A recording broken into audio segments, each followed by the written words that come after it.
Do do do do do do do do do do do do.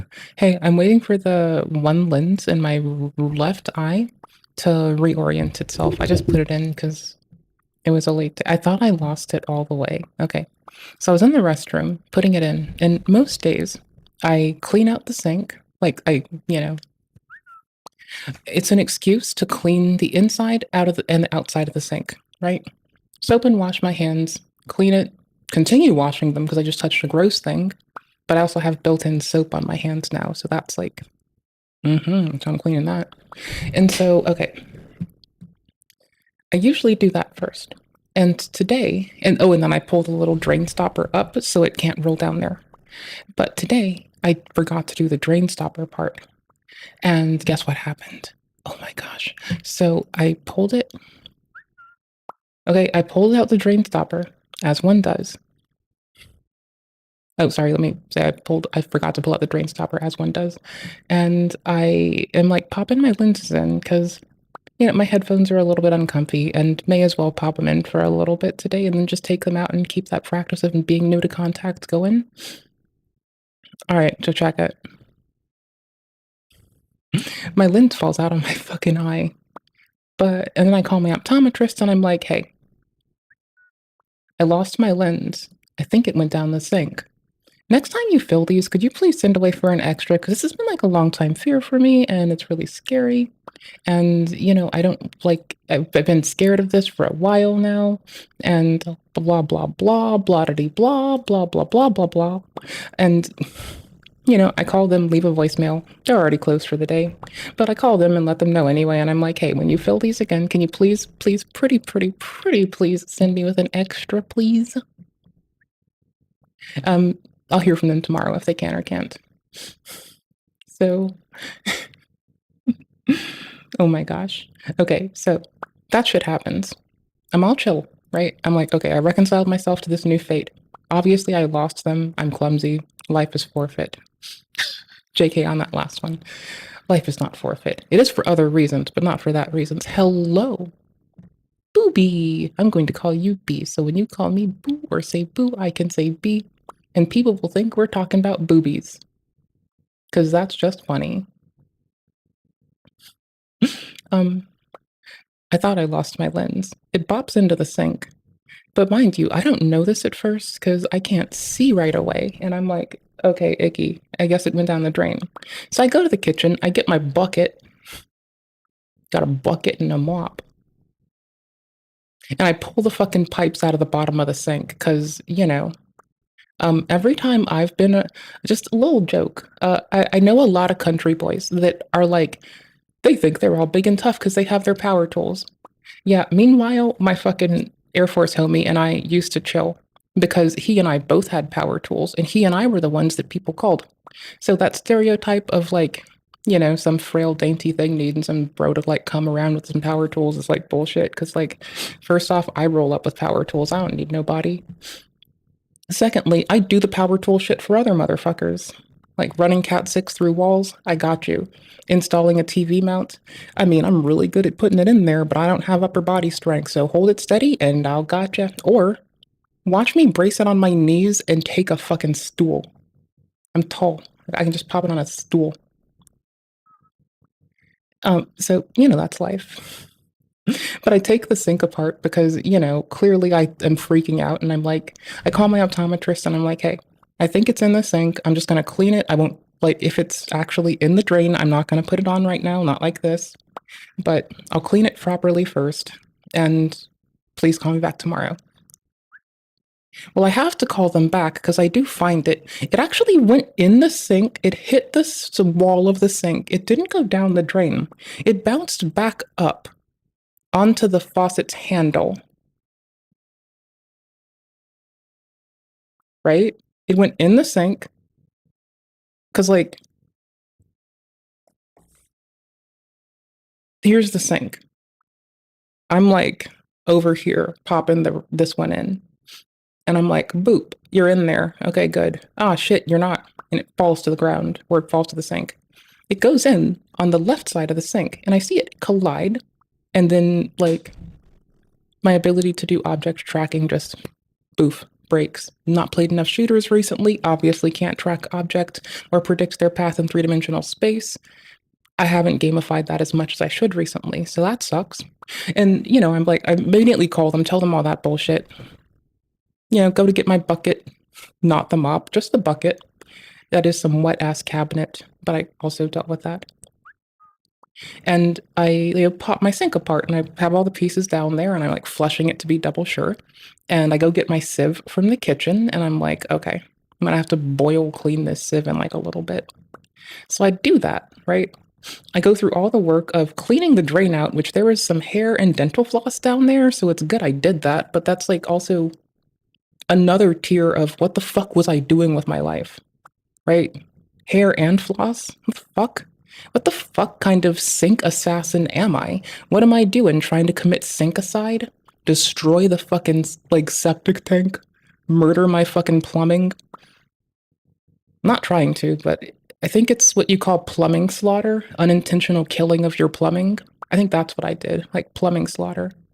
It's like manslaughter, except it's a much more egregious offense to humanity and all things that we hold dear. That's a haha JK. Anywho's, so I pop that shit apart, have my little panic.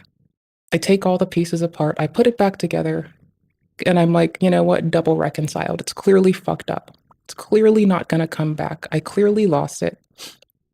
So I'm like, a little bit sad. I start putting it together, things all together at the end. And I look at the fucking faucet handle because I reached to like just clean the sink out once more because I did use it to do some other stuff, I washed my hands again because it was fucking nasty. And then I look at the fucking sink handle. And the contact lens is just sitting on the sink handle. It's just on the handle because it went in. I have no fuck idea where it went, like how it bounced there. I don't know what its fucking pathing was. But it bounced from inside to the handle, which is a lot of distance, mind you. This little shit had to go from like inside over 7 centimeters to then go back onto the handle. And it stuck to the side of it like it had gone broop and landed like it cut like a 45-degree angle or some shit. Or not a 40, like a 30-ish to 25 to 30-ish degree angle. It was fucking wild. No pathfinding on my eyes, though. Obviously didn't know where the fuck that shit went. And yeah, I just like cleaned it and put it in my eye. I cleaned it again because I ought to, because I don't want an ocular infection. And so yeah, it's in my eye, but then the toric lens in my other eyeball is like, I'm waiting for it. Oh shit. I'm waiting for it to like normalize how it feels because it's like rotating. So I put it in, I didn't check the marking first. And it'll just take a little bit, or me going and adjusting it, it'll just take a while. Like I popped an eye drop in, it'll eventually, as I keep blinking and moving my eyes and shit, it'll rotate to the right orientation. It has a little laser etching mark, so I have no excuse other than I was in a fucking hurry. A little trick from a new contact user to you. I've learned for me personally, I don't have a predominant dominant eye. It's whatever one is closest. So I just have to like tilt my face. If I'm doing my right one, I just tilt my left eye out. If I'm doing the left one, I just tilt my right eye out.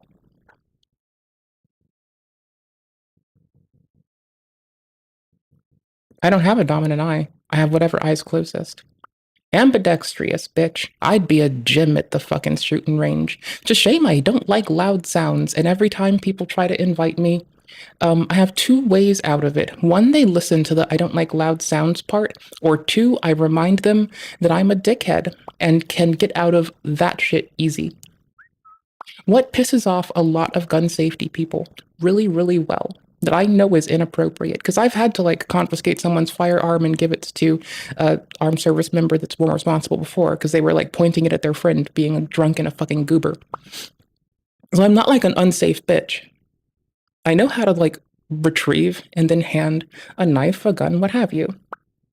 Fuck it. I'm not like I'm a fucking goober, not some fucking yeehaw pew pew goober. I'm just a chill ass goober. But like So what's the fastest way I know out of that shit? Oh, yeah, if you find the people that when they were like, oh, but you gotta learn, it's really important. Gun safety. Can I play with your gun? Just the moment you say play, it pisses them off enough that you're free. You don't have to do it anymore. They never ask you again. You say play once, and they think you're forever in child mode.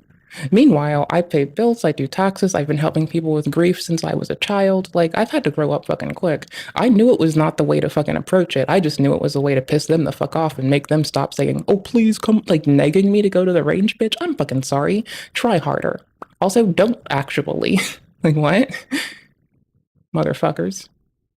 Shit's loud. And I want that. Hell no. Shit's loud. I want that. Shit's loud. You know what else is loud?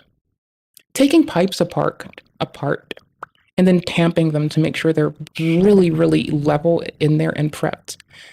Oh, and then like getting a bucket and letting the pipes fall into it. Oh, oh yeah. And then, you know what else is loud? My farts. You know what else is loud?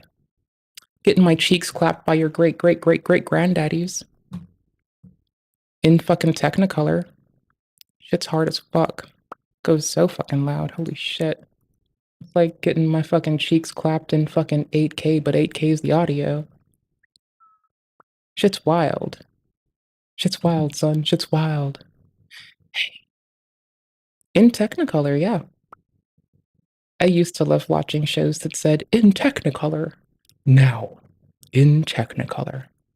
That shit was my favorite. Well, my mom and I would watch like, oh my gosh, when I learned about Hogan's Heroes, she was like, pretty amused that I was happy, but kind of unamused. One of her friends, who turned out to be a complete and utter dickbag after she passed away, um, was like, oh my gosh, he was blown away. He thought, oh, this gal likes Hogan's Heroes. That's what's up. Yeehaw. What a goober. I mean, I then again, like, I did grow up with a lot of spaghetti westerns. As much shit as I give my stepdad, that motherfucker had okay taste in spaghetti westerns. So, like, of course, your bitch was gonna find herself there. Clearly, clearly, clearly, clearly. Okay, so I have shit tint for us. I say shit tint to be like very blasé, but it's not like shit. I mean, like, I'm shit. I'm a shit person. But like, I don't bring you shit. We're gonna watch cool stuff. We're gonna be a reacty schmackty for a little bitsy bits. Little bitsy bobs. Little boopity boop. Little goober snatch. You know what really gets me and butters my biscuits? That one time we reacted to YouTube had a video of all of the intros to the Transformers show. Oh, well, they had it for Beast Wars because that was the show. And we watched a video about the intros and the transformation sequences for Beast Wars, right? Guess what got us like from not the people who made the VOD, but like guess like where the fucking like nasty shit started coming from. The company that made Beast Wars. They started like trying to jack our shit and got me a community guideline strike over a year ago for watching Beast Wars like clips, pausing constantly, reminiscing about like, oh, how fun this was. Yeah, I learned how to break content ID. I just don't do it because I'm not a shithead. But we're about to get to the point where I just do that to the whole goddamn browser just to be fucking double safe, right? Like, we're getting there, actually, thinking about that. Thinking about that, honestly. Honestly, on that tip, about that. Mm, yeah, about that. Actually, about that. Mm,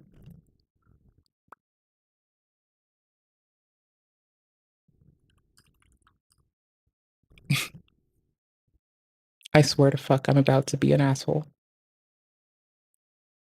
Oh, wait, YouTube, don't get mad at me. I'm just making jokes. See, I'm using my freedom to be a dickhead.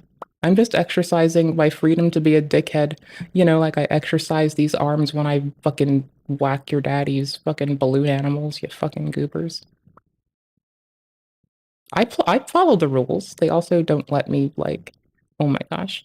George Washington, I liked his book, George Washington's Rules of Civility in Conduct and Conversation. We could react to that book together. That one's so old it's in public domain. And the fact that I got that book when I was a kid, and someone had asked me out once when I was but a youth. I was still a middle schooler at the time. Someone asked me out, and I was like, oh, okay, well, you got me a gift. I'll give you something that means a lot to me. And I gave them that book, George Washington's Rules of Civility and Conduct and Conversation. Yeah, I never got made fun of that fast before. That shit's funny, though. I don't give a fuck. That's whatever. Like, fuck it. Who the fuck cares? Life is life, so you live. It was a fun book, though. It's a very inconsiderate book that immediately, like, the consideration that it does bring is like mindfulness to those around you, and it tries to ingrain this affect of like not being, underhanded and shitty to people through like trying to enforce certain things. Like if someone in the room doesn't speak the language that others speak in the room, please refrain from using a language that isn't useful or used or understandable by everyone in the room. Like, you know, if it's an available option, but he treats it like edict. And that's not always a very viable thing to do in every case. Other things. Oh my gosh, here. Let's just go find it.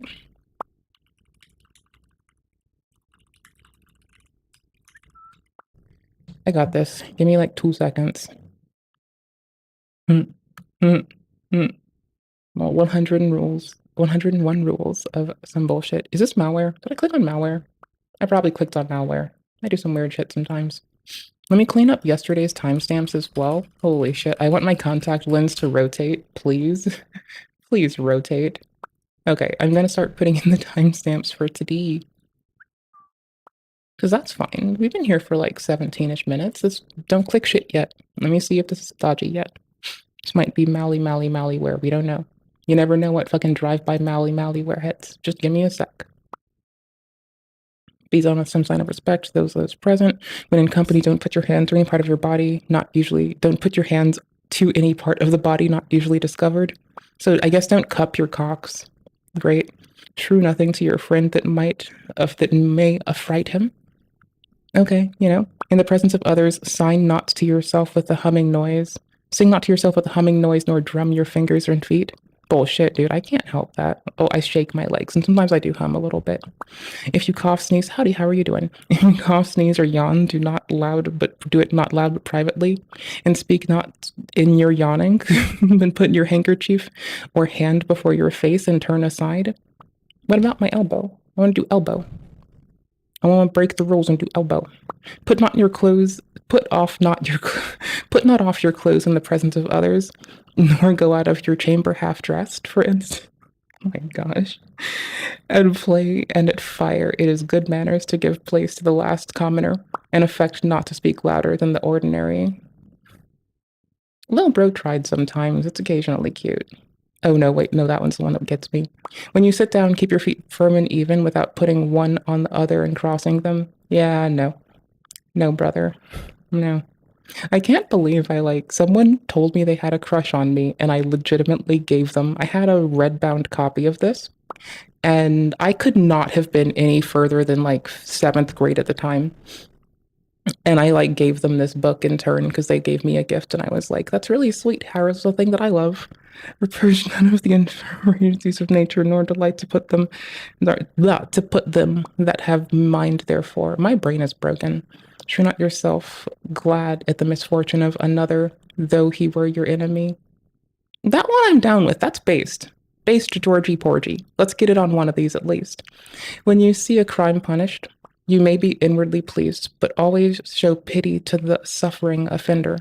2 of them, based Georgie Porgy. Let's go. See, he's got a couple good takes. Couple. There's 101 rules here. There's going to be some L's. Do not laugh too loud or speak too much at any public spectacle. So don't stream? Is he ragging on my streams? Superfluous compliments and all affection of ceremony are to be avoided. Yet, where due, they are not to be neglected. I adore and appreciate you all. Thank you very much for being your outstanding selves. Good one, Georgie Porgy. Good one. In putting off your hat to persons of distinction as noblemen, justices, churchmen, and whatever, make a reverence, bowing more or less in accordance with custom of the better bred and quality of the person amongst your equals. Expect not always that they should begin with you first, but pull off the hat when there is no need for it. Sorry, when there is no need, its affication in the manner of saluting and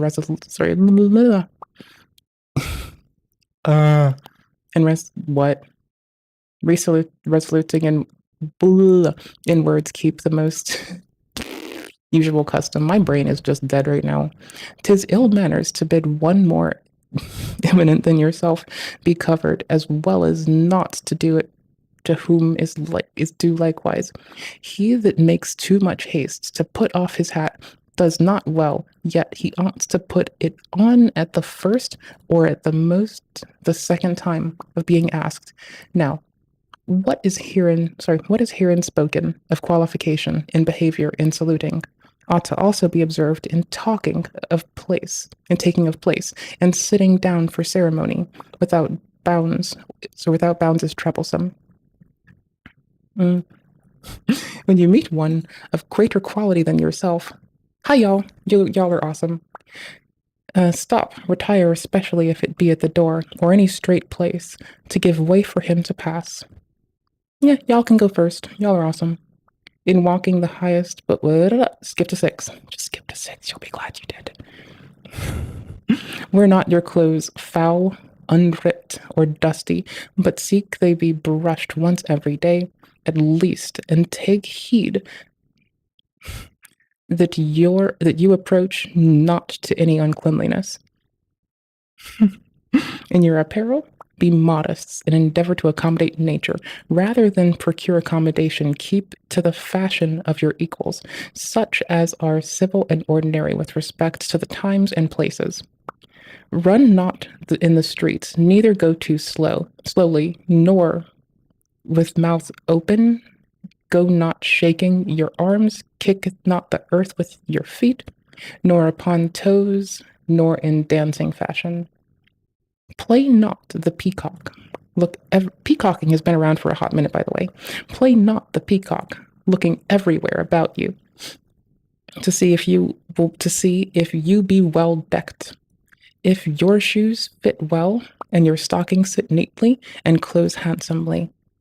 Eat not in the streets, nor in the house out of season. Picnics? Let's go! Outside picnic time. Associate yourself with men of good quality, if you esteem your own reputation, for 'tis better to be alone than in bad company. Possibly based Georgie Porgy again. Bro needs to stop this. This is adorable. In walking up and down in a house, only one in company, if he be greater than yourself, at first give him the right hand, and stop not till he does, and be the first that turns. And when you do turn, let it be with your face towards him. If he be a man of great quality, walk not with him walk cheek by jowl, but somewhat behind him, but yet in such a manner that he may easily speak to you. Let your conversation be without malice or envy, for 'tis a signal of tractable and condemnable nature, and in all causes of passion. Admit reason to govern. Never express anything unbecoming, nor act against the rules of morale before your inferiors. Be not immodest in urging your friends to discover a secret. 10. 10 out of 10? 10 out of 11, actually. Bro was trying his best. Now, don't forget, Bro might have had a problematic existence, but he was like cudgeled into this, and he was trying his hardest to get people to be less dickheady with what he knew. At some point, people are going to hear me talking about mindfulness and kindness, and they're going to be like, I wish I could hit that fucking indignant bitch. One day, make no shrew of taking great delight in your bleh, victuals. Feed not with greediness. Cut your bread with a knife. Lean not on the table. Neither find fault with what you eat. Take no salt or cut bread with your greasy knife. Entertain anyone at the table. It is decent to present entertaining anyone at the table. It is decent to present him with meat. Give him your cocks. Undertake not the help of others. Not undertake not to help others undesired by the master. Georgie Porgy's trying to sling meat. He's trying to sling his cock. I don't know. Sounds like he's trying to get his fucking freak on. It's a little weird, bro. It's a little weird. If you soak bread in the sauce, let it be no more than what you put in your mouth at a time, and blow not your broth at the table, but stay till cools of itself. Depends. Mm-hmm. Yeah, we're looking at George Washington's old book. I used to read this when I was a kid. I gave my copy of this book to someone who told me they had a crush on me after they gave me a present. When I did that, by the way, I was between like 10 and 13 or something. Like I was very fucking little. I was probably between 10 and 12 at the time, actually. I loved to read. I used to volunteer at a book binder or at a printer's. They did like book binding, and I got to play with an old printing press. Their kid didn't want to do it. I kind of did want to do it. So basically, that person and my mom, like, kind of like would trade kids periodically.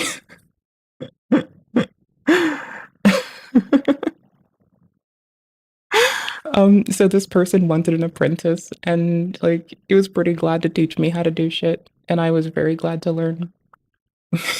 It's unbecoming to stoop much to one's meat. He wants to give people cock again. Keep your fingers clean, and when foul, wipe them on a corner of your table napkin.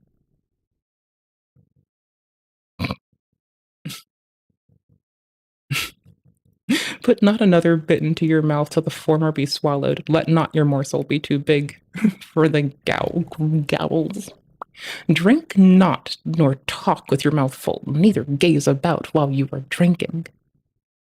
Drink not too leisurely, nor yet too hastily. Before and after drinking, wipe your lips. Breathe not, then or ever with too great a noise, for it is uncivil. Cleanse not your teeth with the table napkin, fork, or knife. But if others do it, let be done with a a toothpick. Do it with a toothpick. Well, at least he's not trying to put his meat in our mouth again. Rinse not your mouth in the presence of others. I brush my teeth on stream sometimes. This is so fucking, I feel targeted. I already brushed them before stream, so you're good today. It is out of use to call upon the company often to eat. Nor need you drink to others every time you drink. This is to you, buddy. I'm sorry. It belongs to the chiefest in the company to unfold his napkin and fall to meat first. And he's trying to sling his cock again. God damn it, Georgie. But he ought then to begin in the time and to dispatch with dexterity, that the slowest may have time allowed him. Be not angry at table when whatever happens, and if you have reason to be so, shrew it not, but on a cheerful constituents, especially if there be strangers, for good humor makes one dish of meat. He's trying to give his cock again, god damn it, a feast. Why is he trying to sling his fucking meat, dude? George, stop. It's inappropriate. George, stop gooning. Don't goon. Edge. Somebody tell Turkey Tom to send me one of the fucking don't goon hats. Make him do it. Just make him send it to me. Just like for freezy boobs. Just make him do it. Then make Gokunaro send me like a fucking cat hat. Just make them do it. Just tell them to send it to me with me doing nothing. That'll be funny. If others talk at the table, be attentive, but talk not with meat in your mouth. You can't spell George without G. Can't spell a lot of things without G. Like, going in circles. Oh gosh, he told me not to sing it myself. God damn it. When you speak of God or his attributes, let it be seriously and with reverence, honor, and obey your natural parents, although they be poor. Let your recreations be. We're just gonna move on. He was subjected to Darvo like a motherfucker, okay? This man did go through the ringer. He probably had to have this banged into his head too. It's okay. He needed to heal. He found catharsis in writing. Let your recreations be manful, not sinful. He's trying to do freak shit again. He wants our recreations to be man-filled, manful. That's brother. Through time and space, George. I appreciate all those who take the time to express their feelings. I genuinely do. But honey bunny McFunny Runny, you're going a little far here with this one. Labor to keep alive in your breast a little sparkle, a celestial fire called consciousness. Okay, that's kind of a fucking banger. That's not like a 2 out of 10. That's a 6 out of 10 at the very least. Did we go through 6 yet? Because I just wanted to get a random one. We did Don't Run in the Streets. Did we try 8? Maybe it has a really funny one-off. When another speaks, while you are speaking, point not with your finger at him or of whom you discourse, nor approach too near him, to whom you talk, especially to his face. Treat with men at fit times about business, and whisper not in the company of others.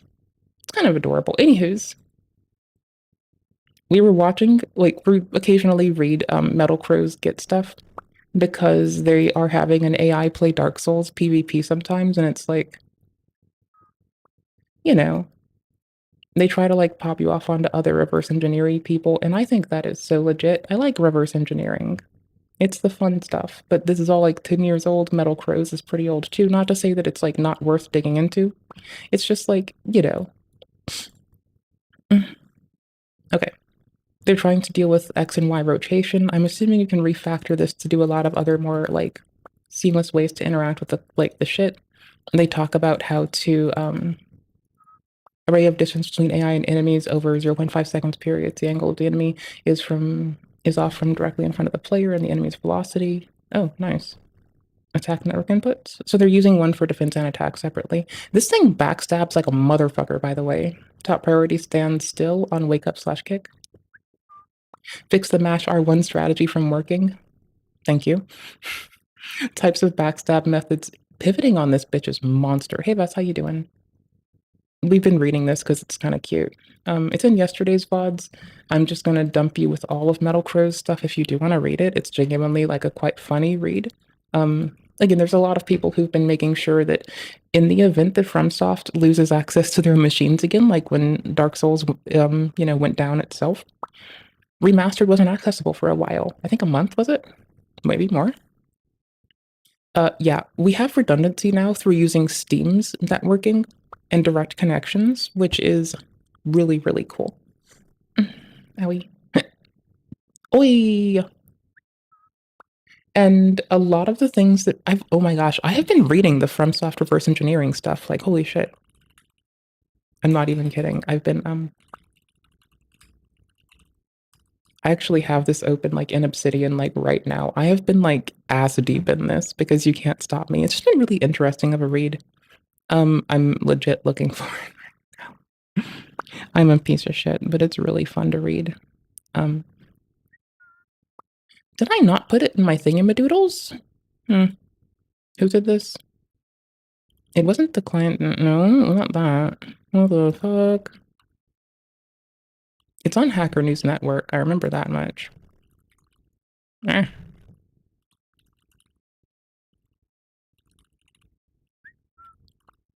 H&N, maybe?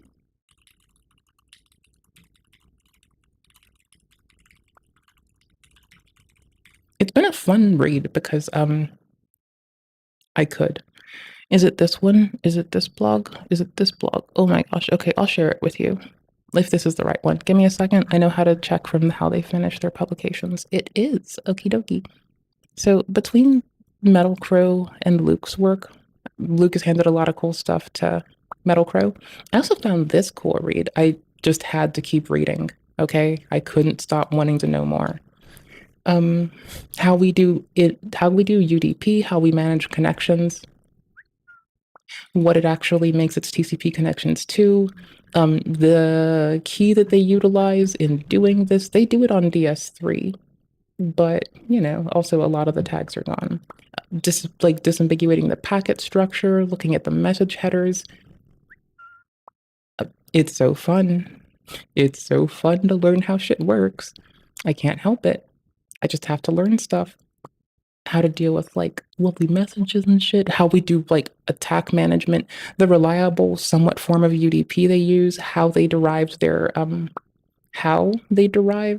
their networking is from Xbox. Sorry, yeah, it's from Xboxes. It's an Xbox derivative, derivative, derivative.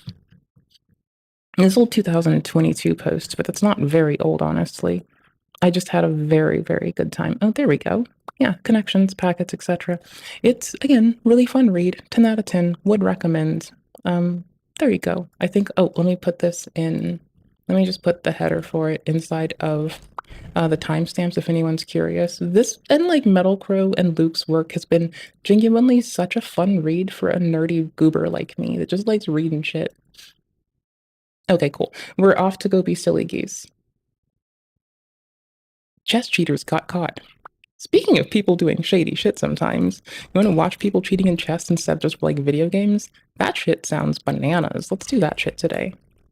We're gonna also do the other. I assure you, we're everywhere. I don't know what I want to do tonight game wise, but I sure do know what I want to do not game wise. Again, we have Luke to thank for seamless co-op in Elden Ring, co-op in Armored Core, the community anti-cheat for Dark Souls 2 and 3, the original PvP watchdog that happened for Dark Souls Remastered, which was, again, community anti-cheat, which we need because people are still glitching and hacking their asses off in that game. It doesn't catch people abusing macros, but I whine about that for like days on end, so that's okay. That's fine. And we've seen like the effect of macros in other games. Like I had no idea people would use a fucking macro to adjust their reticule when they have recoil in shooters. Yeah, that's fucking pathetic. Like I'm sorry. That's fucking pathetic. Sorry, bud. Don't do that. Just play how you play where you're at, don't try to do weird shit. GGWP. Now let's While watch chess analog players cheaters. usually spend hours thinking of the best move that would lead them to winning the game, some players have Like found I'm not like an algorithmic chess player.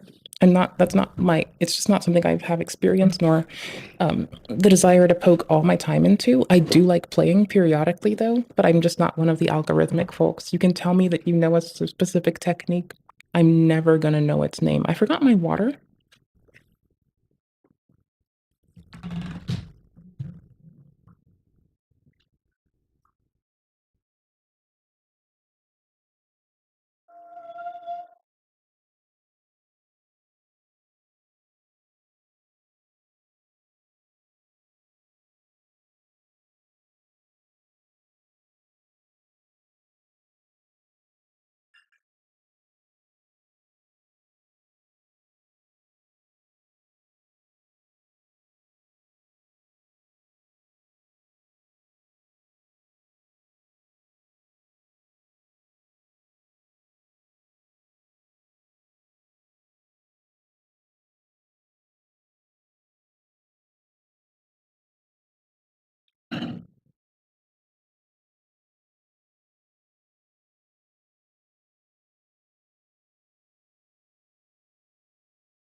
I'll fix my camera in a sec. I see it broke as soon as I got close to the computer. I came within like 2 feet. And it broke it. He broke its butt. Hold on. It object detected a loser and it was like, not tonight, bitch. Get your fucking noob ass out of here. And I was like, okay, camera. See how that goes. I'm gonna reset your current state, you goober. You fucking goober. Deactivate. Activate. Schmactivate. Sorry, I have eye drops in so my stigmatism lens can. I forgot the word. I think it's toric lens. Toric, I think, maybe. I need it to like rotate itself. So I put lube in my eyes. Found methods of cheating to get themselves some very questionable wins. Starting with this player who challenged Grandmaster Eric Hansen to a 1v1 for $250, and with this player only having a rating of 978, Eric knew this would be an easy match. But after the first few moves are played, things start to look suspicious. Man, he's playing really well, and I didn't know he knew this line. And after his opponent, ESAP-12, moves his king to h1, Eric knows... Yeah, because this is a little awkward, because memory serves, like, you can be a new chess player and still bracket fairly okay. You just have to do, like, a bit of work to do so, right? Like, I'm fairly sure it brackets a little bit like Hearthstone early season. I think that's my closest gaming analogy, is like your first few matches, and this applies to other games too. Your first few matches give you a generalized position. I could be fucking wrong. We can check later. And then you effectively, like, kind of like Apex too. You fuck around with people who are just pooled as new. And depending on your progress in that, you might be able to place otherwise. I do believe so. I'm eating Tylenol. He is not facing a 900 rated player, as this is a definite cheater. Both players play multiple moves before Eric corners his opponent's king, with both his queen and bishop attacking it. If Eric is able to win here, he will be one of the only people to have defeated a chess cheater. But unfortunately, the cheater finds the best move, moving the rook to g1 with the idea of playing g5, which after rook... This is wild, because, like, okay, I'm a bad player, but, like, you realize you can just, like, evaluate probability on the board with your eyes, right? Like, right? Like,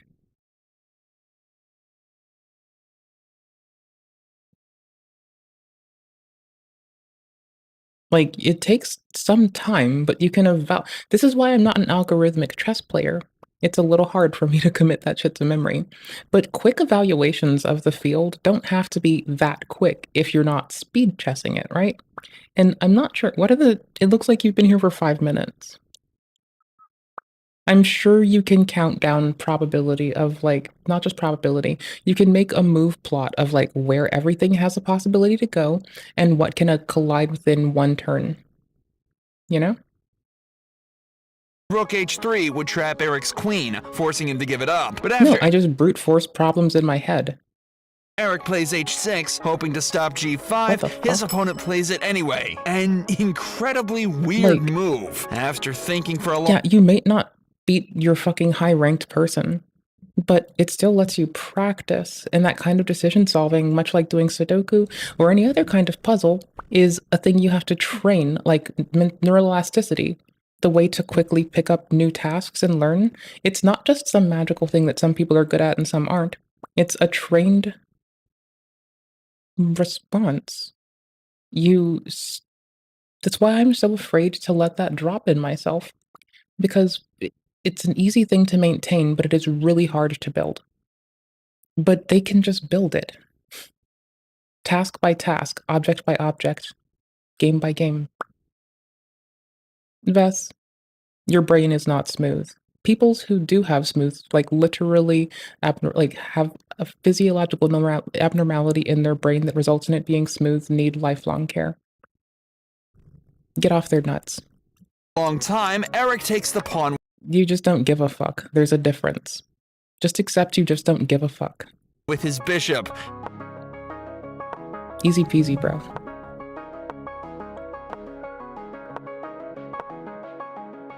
It's okay to not give a fuck.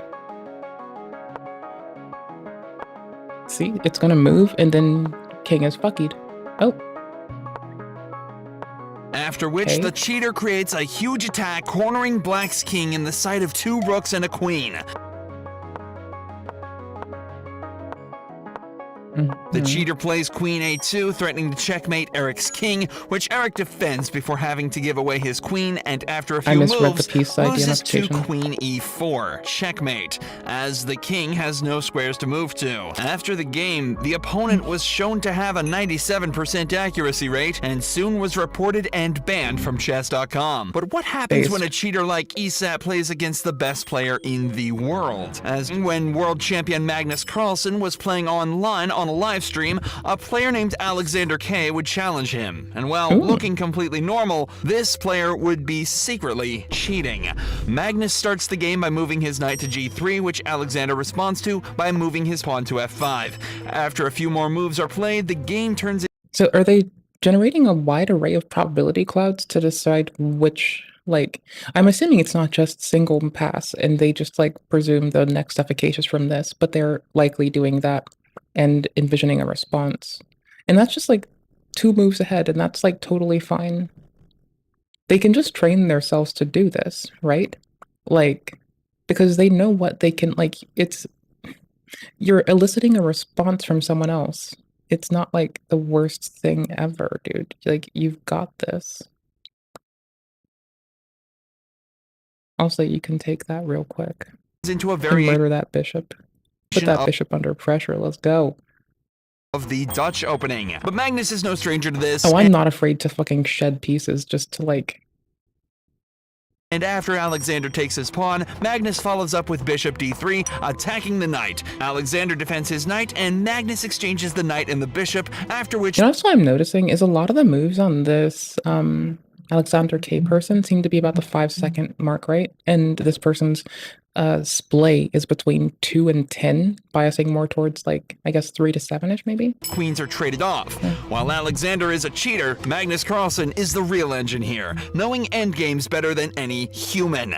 And with that, Magnus places knight to g5, threatening to fork the king and rook, a deadly attack. Alexander immediately blocks this threat by moving his king back. Both players continue to develop their pieces, and while the cheater has 1 extra pawn, Magnus can quickly win this back, which after a few more moves, he chooses to do, taking the pawn with his knight, giving Magnus a slightly better position than his opponent. Alexander, though, still has some more ideas up his sleeve and plays his rook to d8, asking to trade with Magnus. It is at this point, Magnus starts realizing how perfectly his opponent is playing, and so plays a more safe approach, moving his pawn to f3. Both players continue trying to slowly build an advantage against each other, and another set of pieces are traded off, bringing both players close to the end game. Okay, this is gonna be Magnus hilarious. now also realizes he has some winning chances. Yeah, this guy is playing really well. But it quickly vanishes when the player moves his knight back. The best move. Rook's After open which now. Magnus realizes he is likely playing a cheater. A pair of rooks are exchanged. Both players grind down into an extremely close endgame. But while Magnus has over a minute and 30 seconds, his opponent is running low on time. Alexander plays his knight to d4, which Magnus moves his king closer, giving a triple attack on the knight. Alexander defends this again, though, and with no way to outplay each other, both players you kind of wish that the cheater took the rook to the pawn and lost it to the other pawn. You just kind of wish they would do something funny. Moving their pieces before Alexander... This is how you know I'm never cheating, because I play, like, I do some really weak-ass trades, but I think they're funny. Time ticks out, completely destroying his chances of beating the world champion. Alexander was later confirmed to... give me a sec. Both players keep moving their pieces before Alexander's time ticks out, completely destroying his chances of beating the world champion. Alexander was later confirmed to have been using Stockfish, meaning even the world-renowned chess bot could not defeat Magnus. Savage.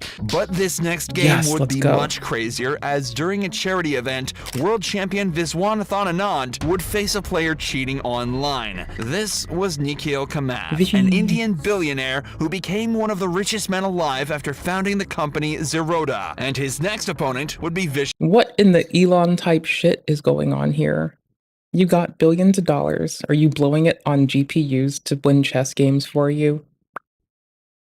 I mean, at least Elon was like shadow paying people to play. It's still not as cool as like making your own gaming league and like just actually cashing out players and helping gamers get up in a world where everyone is underserved and disadvantaged and just need to like, in a world where it looks like we all need a side hustle. Why the fuck wouldn't bro just do that like publicly and in a bigger scale? He would have garnered himself so much dick licking love at that point. He would not have the same flack he does. See, Haley Welsh, Elon Musk, I am not one to care about optics.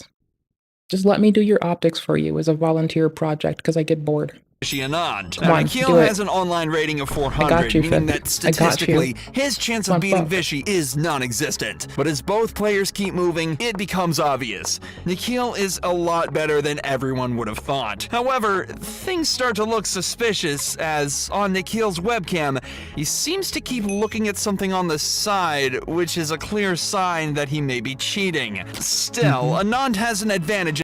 Yeah, I'm gonna be for fucking real. I'm not here to encourage or enable cheaters, but I seem to think if you're doing this, you'd want like a non-interactive overlay that you could look at that keeps your eyes centered on the board so it appears as though you're doing something. And genuinely, I think that the biggest advantage they could ask for is likely someone to like just map out in color coded the potential moves of each piece. I feel like that would be the less how do I put this?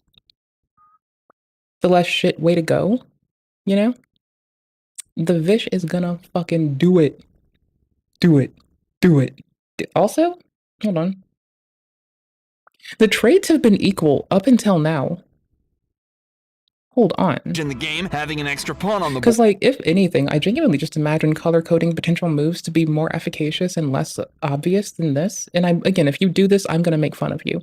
But when I imagine the board and I'm trying to like know what I want to do, I do just color code the paths in my little imagination. I'm like, this can go here and this can go here and this can go here. And sometimes I misregister what something can do and I misremember something or I like superimpose my imagination of where a rook can go inappropriately. And that happens. It's life. You fucking live. What the fuck are you doing, bro? You got all these GPUs. All these GPUs got your billions of dollars. Why do fucking people with deep pockets have to keep cheating? What the fuck is up with this? Like, just stop it, bro. Just like, I'm a bad player, okay? I suck at a lot of things, clearly. I suck at streaming. I suck at chess. I suck at Dark Souls PvP. I suck at shooters. I suck at fucking remembering to do stuff like self-care. I suck at remembering to brush my teeth. I suck at getting my contact lenses in. It's okay. Every time I try to make my contact lenses get in more efficiently and I try to take them out more efficaciously, every time I try to take something away from my Dark Souls play and try to improve it for the next time. Every time I try to do my shooter shit a little bit more tight and concise. Every time I try to dig in a new paradigm and work a little bit harder on it or grind out some fucking skill thing. Every time I try to brush my teeth more consistently. Every fucking time I try to stream a little bit less shit. Like, it's okay to be bad, bro. Clearly, people will support you, be kind, tolerate you, and just be sweethearts, even if you suck shit. Why do people with money gotta blow it all getting caught cheating? This is fucking lame sauce, bro. Like, also, you need to force them to look at only the one screen. Tell them they can't look away. I know it's potentially unkind and without consideration to someone's needs, but just like look at your balls like every other dude. Board. Vishy is a pawn up, and I think he will find a way to convert this, but not so easy and not so clear to see how. But this advantage would disappear soon after, when it is now Nikhil who has all the threats. With Anand's knight being attacked twice, along with a pawn that was about to fall, things were not looking good for the world champion. And after a few, moves his knight to g4 to take the pawn on h4, which Anand has to stop. These eyes are always looking off the screen. And he does this by playing his queen. Like, I would have to look at the board, and I think you're looking at the board constantly, right? Because you've got to look at what the other player does, and then assess your options from there, and assess what they can do further. to the king. This is weird. At this point, the commentators are stunned by what they're seeing, and after Nikhil places queen to c5 with check, forcing Anand to move his king to the corner, and after Nikhil looks to the side once more, likely looking at an engine, he Anand, we plays the believe in best you. move, rook Vishy, to we believe in you. c1, which Anand blocks with his knight. While Nikhil is completely winning in this game, his time is running extremely low, and Anand knows he can flag him. Nikhil places queen to d1, threatening to take Nikhil's knight with a back rank checkmate. With Nikhil only having 13 seconds on the clock, Anand has the decision to either beat him on time, winning the game, or resigning, which will likely get Nikhil exposed as a cheater. Vishy quickly calculates this idea before deciding to resign, which after Nikhil wins, he shows no emotion at all. Nikhil was later exposed as a cheater on chess.com and had his account banned, making him apologize to the entire chess community. Yes. Actual retail price. Oh yeah, I was I know we've been looking at people who cheat at games and like speedrunning the last few days. Now we're laughing at people who like get busted doing all other sorts of bullshit they shouldn't be doing. How the fuck do you cheat at this game? $23,743. You got it right on the nose. Oh, there's so many ways. Like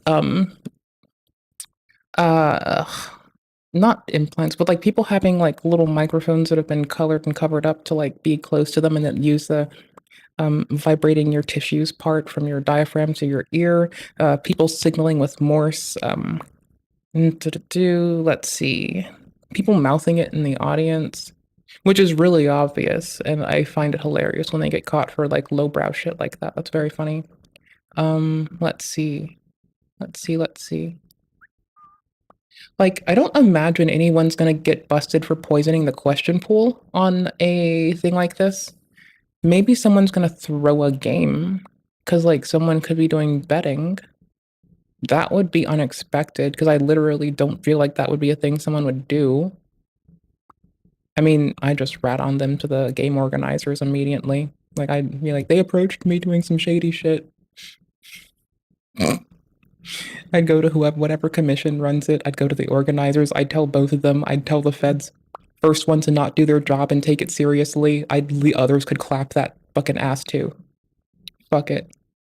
Morse code vibrating butt plug. That's weird, dude. That's very weird. But I could see people doing that shit. Like, honestly, I think we have seen similar attempts. Laser light, visual light, optical things that are people signaling and signing, certain head nods and directionality of people's heads, reaching for lapels, ties, what have you, adjusting collars and suits. These things get really predictable though, and they become very easy to suss out. So I don't really think it's the most viable. But these are things that I know have happened, like, right, people adjusting their clothing, people pretending to cough. But even the audience knows that when that happens, like, it looks very suspicious, and you're gonna blow your spot up by like anybody watching you fucking telling on your bitch ass. It also, you'll be forbidden to come back. You'll be made fun of by society. And then 5-6 years later, some bitch on stream is gonna still mock you for doing a fucking goofy and getting caught doing it like a fucking goober shouldn't do, bro. Like, it's not like the way you wanna go. I'm just being honest here. Like, I don't think this is like, you don't wanna go out like this.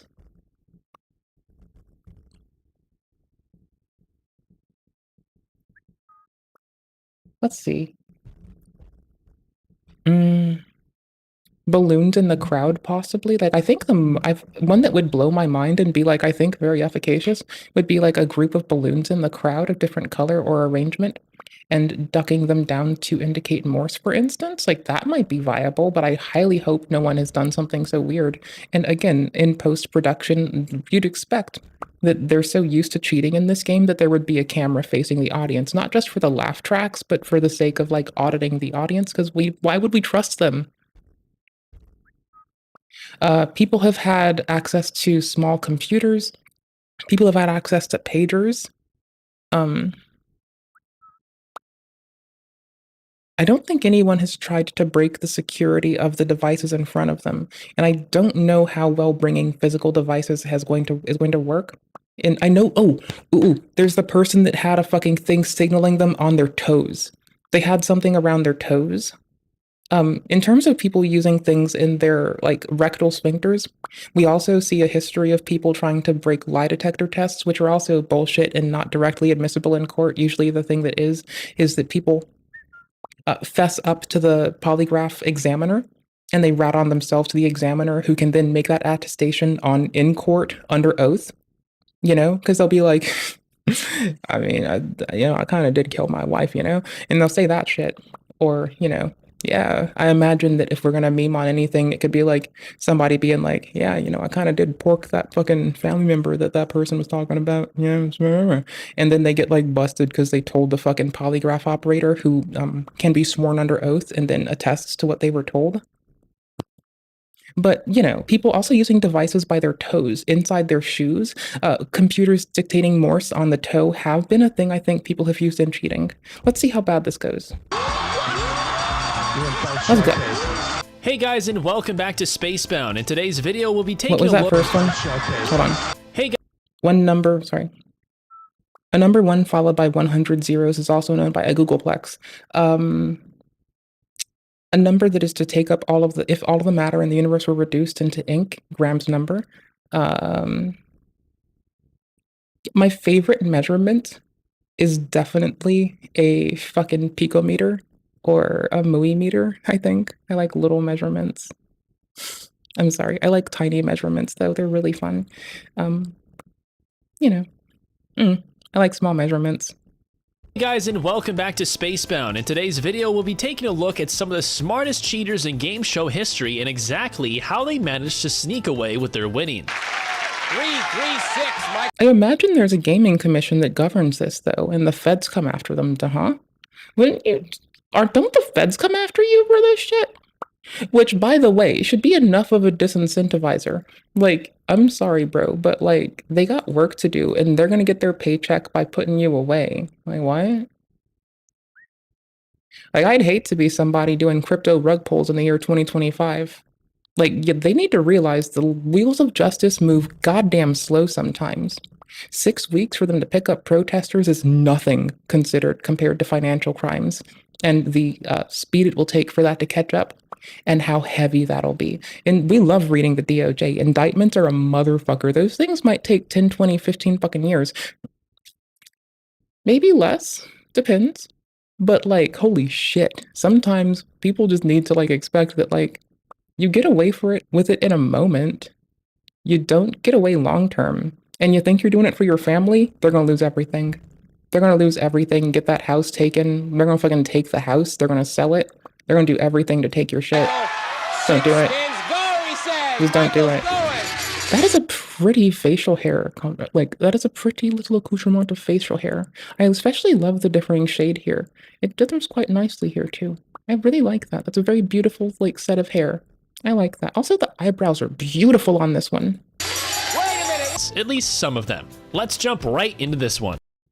We're not going to be watching rug pulls again. We've already done this a lot. We've gone and read DOJ documents.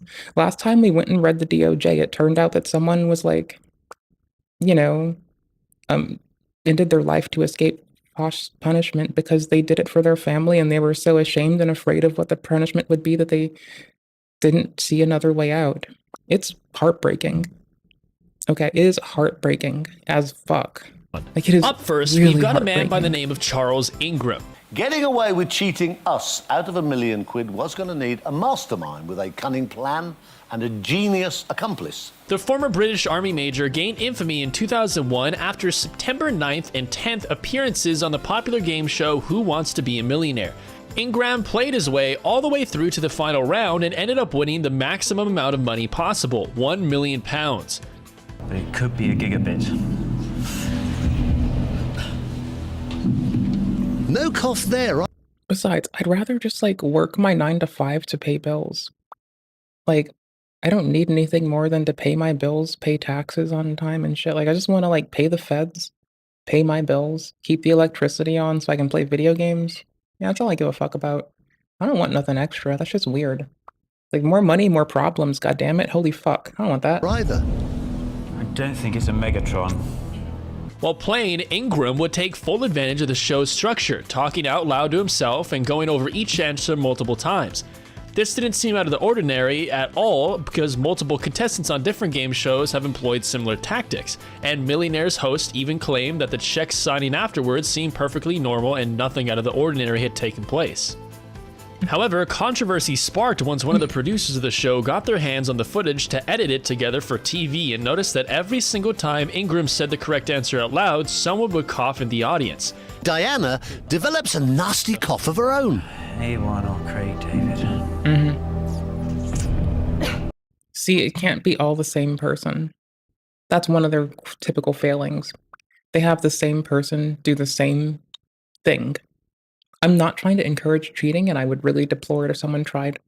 But the most efficacious way to do this would be to have, you need, several plants. You can't have one plant doing all the work. And you can't have one sign for it. You have to have an array of plants. Let's say you cycle through a modality, right? A cough, a sneeze, the way and timing in which you say yay in delay forward or before everyone else, and don't just have one plant doing it, have several, and then arrange a series in which they can alternate that isn't consistent. Please don't cheat. And if you use what I said to cheat, I'm going to chase you down till the ends of the motherfucking earth, and you will see no quarter. As it turns out, Charles had plotted beforehand with his wife Diana and another contestant a scheme to guarantee their success, which in fact saw either of the two coughing from the audience whenever Charles said the right answer. Labeled the most British crime of all time, Ingram ended up being found guilty for procuring the execution of valuable security by deception after 3.5 days deliberation by a jury. While Ingram wouldn't serve any jail time, him, his wife, and the fellow contestant on the plan ended up having to pay 115,000 euros in fees. Next up, we've got a man by the name of Michael Larson. Now, Michael, what do you do for a living? Oh, I drive an ice cream truck in the summer. I hope to win enough money here not to have to do that Do you this have it summer. with you today? Back in 1984, Larson applied and ended up contesting on the game show Press Your... I love doing threat assessments, so planning out how to do egregious things is one thing and kind of fun. It's a good little exercise for my brain. Also, finding people who do egregious things is also very fun. Luck, a show that revolved around game boards with constantly switching lights that would highlight numbers with cash prize amounts shown once selected. Larson had started recording Press Your Luck episodes shortly after its 1983 debut and quickly realized that the... So you can't establish a decorum, wait for it to go a cycle, let them blink on a certain, and then establish that as a pattern. But if you're able to derive the permutations in which it alternates, then that could be a possibility. If they're using a, let's see how this goes. Randomizer moving the light indicator on the game's big board only had 5 different patterns. One prize worth more than 5,000. Some whammies. Be careful. Here we go. Mathematically derivable permutations. There you go. And now you can have someone in the audience who can see it give you an indicator of what the permutation is. If you've committed this to memory, you should be able to execute upon it. Again, this is going to come down to the same fucking show/plant, right? There's going to be one person in the audience doing it, all the hard work. Yeah, first off, these people needed a crew, but secondly, I don't think they want to split the fucking takings. And tertiarily, please don't do this. Do not take my critique as a means to go cheat systems. I will fucking hound you down. I will rag on you. I will talk shit. I will tell everyone what you've done, your misgivings. I will start dramatically reading George Washington Rules of Civility at you just to be a fucking shithead.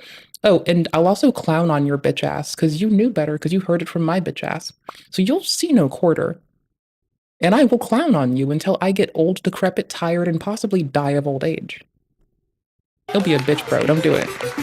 Don't be suspicious. Don't be Larson suspicious. started to memorize these patterns, and after doing some practicing by pausing with his remote control, he was... Fuck, I might also read fucking Machiavelli's The Prince to you, and if you take it as anything other than satire, I'll talk more shit. It'll be so fucking... Because I know people who think that they've read that so they can be the most conniving, manipulative bullshits in the world. It's so silly. I clowned on them. I used to date a man that did that. I clowned on him severely. What do you think I'm gonna do? Not be myself constantly, always? Hell no, bro. It's easy. It's like being me. It's lower effort than placating people differently. Just be honestly and unabashedly yourself, and then you have less work to do. It's very easy. Low effort. Conserve my energy for important things. Not like placating folks socially, but instead being useful, efficacious, mindful, and patient, and present for others, which I think is more important. Confident that he would always and clowning on cheaters. Also that too. predict exactly where the Definitely clowning on cheaters. light would end Bitch-ass. up. He also discovered that 2 specific squares always containing cash and never had the whammy. Essentially, the game shows bankrupt that would set your total earnings back to 0. One of those squares always contained a top dollar value, which allowed an additional spin in the second round, which he took advantage of to always keep himself in control of the board as long. Okay, so if you're not using a plant in the audience, but you are able to mathematically derive how to do this, I am not miffed. If you're using an external source to yourself for validation and not just luck over which permutation, then that's shitty. But if you're sitting there in the pit, you don't have anyone coaching you, you're doing it, you're grinding it out hard, then I find that to be within the rules of the game. You're observing stuff in your environment to play a game of skill and recollection, also one of which is intended to be a random choice game, I understand. But if you're utilizing the tools given to you by the game, and it is purely those, I'm fine with you doing it. I have no qualm. But if you have a person as a shill or a plant, if you're using an external system of validation, such as something to signal you, if you are trying to poison the random seed of the generation, so you're basically breaking into a system and hacking it, those things, rage. If you're just doing math, proof of concept, fucking threat assessment costs money too, bitch. Get good. Long as he kept following the patterns. For more big bucks. Stop at 1,000 and a spin. 12,005. 6 spins, 7 spins. You haven't lost a spin, Michael. You've done never. Once he felt confident in his plan, Larson spent most of his savings to fly over to Los Angeles and audition for the show. Bobby Edwards, the contestant supervisor, was actually suspicious about Larson and his motives for playing and didn't let him in, but the show's executive producer, Bill Carthers, overruled this and allowed him onto the show. Larson employed his tactics and ended up winning over $110,000, which has more than doubled in value since 1984. Yep. The producers of the show had checked over the footage afterwards and noticed that based on his reactions, Larson clearly always knew that he had landed on a big money spot before the prize amount was even revealed. CBS initially refused to pay Larson, but after having the legal team... Well, see, that's investigating someone's internal state without a system of validation. So you can have the suspicion, but to decide that their reaction isn't in line with your expectations of a reaction is a little bit weird. They might, like, in a world of infinite probability where this is better generated and it uses more, like, less derivable seeds, and people do too, which they do, that lack of that preemptive response could genuinely just be because they're glad they said something and they feel confident in their response. Now, if they fessed up to it, whatever, but I genuinely don't see an objection with using math to beat this system. I understand casinos will not pay out and ban you and kick you out if you use mathematics to do this. So I'm not sure about the Gamba laws in the States, but I also think that I'll clown on Gamba as a whole concept. Not the people who do it. I think they deserve better protections, support getting away from it. But I will clown on those who make Gamba available to them and exploit them while they do so. Look it over, they realized there was nothing in the show's rules forbidding what he had done. So technically, he hadn't even cheated, and he got to enjoy his big payday. Illegal schemes and issues with the law would run Larson dry of his earnings within 2 years. But hey, at least he had somehow even realized there was nothing in the show's rules forbidding what he had done. So technically, he hadn't even cheated, and he got to enjoy his big payday. Illegal schemes and issues with the law would run Larson dry of his earnings within 2 years. But hey, at least he did illegal shit after this? Brother, you did the math to win the game. They didn't have a provision against you. Why couldn't you just be on the up and up, you fucking goober? At least he had somehow fair fun while it lasted. The fuck, brother? Stop at 750 and a spin. And next up, you guys, we got a Spanish game show by the name of Pasapalabra. Because there are a lot of games that are very easy to derive that rely similarly. So here's the thing. When I play Magic the Gathering with the homies, I have to deliberately not look at their shuffles because I can't not assess like probability of card distribution from a shuffle. So I tell my friends about this openly and I make sure I don't look. Because like if I know what's in your deck, I will know I know what the likelihood of it coming up. But if I see you shuffle it, I can make a lot of presumptions about the distribution. Like from last game, how you put things in. So I'll just like excuse myself to another room and like be open about it with the homies, which I think is more important. No, their hair's not blue, it's the lights. Or is it? O uno sobre el It's a otro, pretty dress. o las Pretty piernas sweater, una at sobre la least. otra cuando se Okay. está sentado. Cruzar. Sí, Alfredo, en béisbol, entrada. In. The game show is well known for bringing in already established celebrities, and for this episode brought in Spanish television presenter, actress, and model Adriana Abib. Is that a fountain pen? No, it's a ballpoint. Okay. I was about to say, if you have a fountain in your mouth and you're about risking to eat ink, that's not safe. Do not put the tip of a fountain pen in your mouth. A ballpoint, this is going to fuck your enamel up a little bit.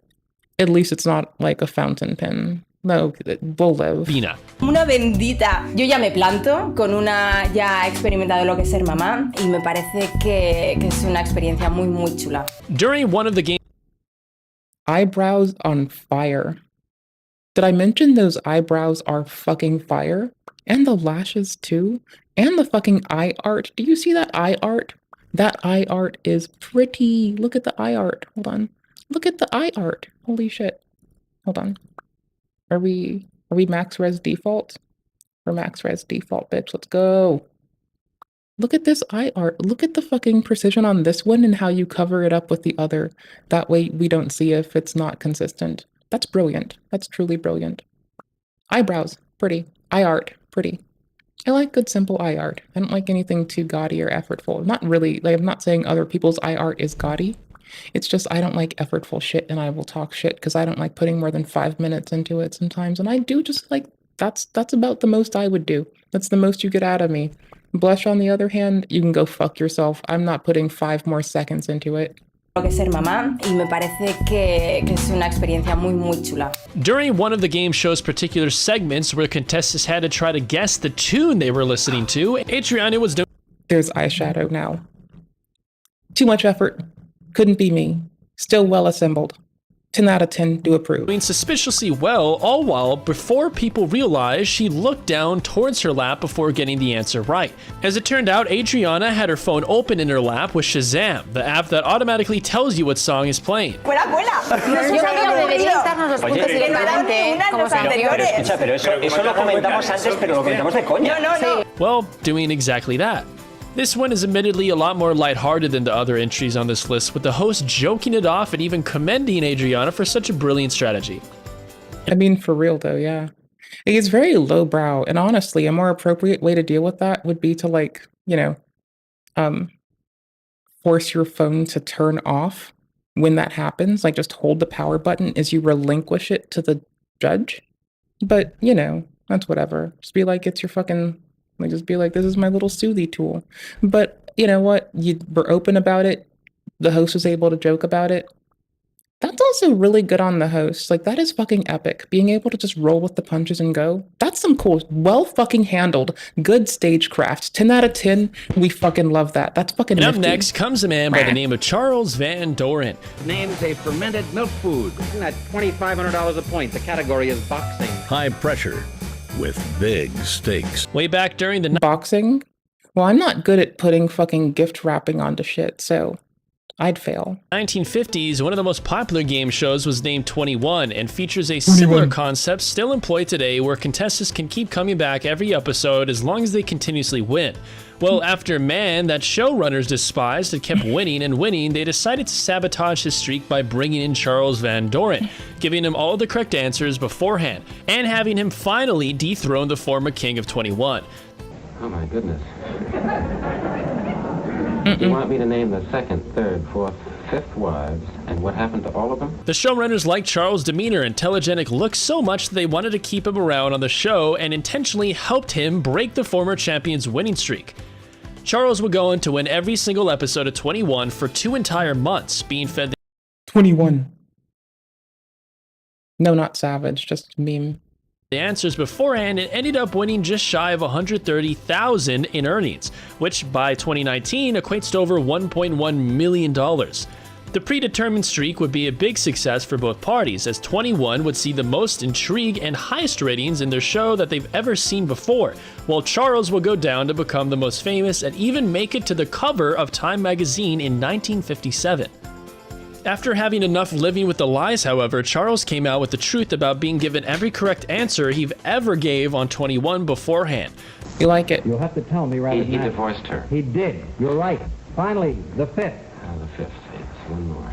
Charles' actions would go on to spark a lot of waves in the game show community, as it soon came out that just about every game show from the 1950s had their own form of corruption or scandal, an unfortunate truth especially when you hear the quote Charles had given earlier.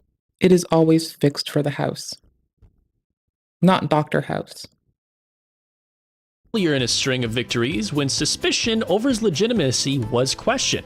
It's silly and distressing to think that people don't have more faith in quiz shows. Van Doren retracts his earlier denials of getting any assistance. He admits that he received dramatic coaching and the questions and many of the answers. And finally, you guys, we've got a man by the name of Terry Nees. By the time Terry shows up for that episode of Price is Right, the show's then 38-year history didn't see a single person perfectly guess the price of a showcase. Terry Nees broke that 38-year streak, as he'd be the first man in history to ever correctly guess the exact price of a showcase. Terry must have loved the patterns just as much as Michael Larson, because after studying the show for 4 months, he and his wife Linda realized every single prize on the show had been repeated, so they just had to memorize the values. After making it to the final round and seeing the showcase, Terry remembered his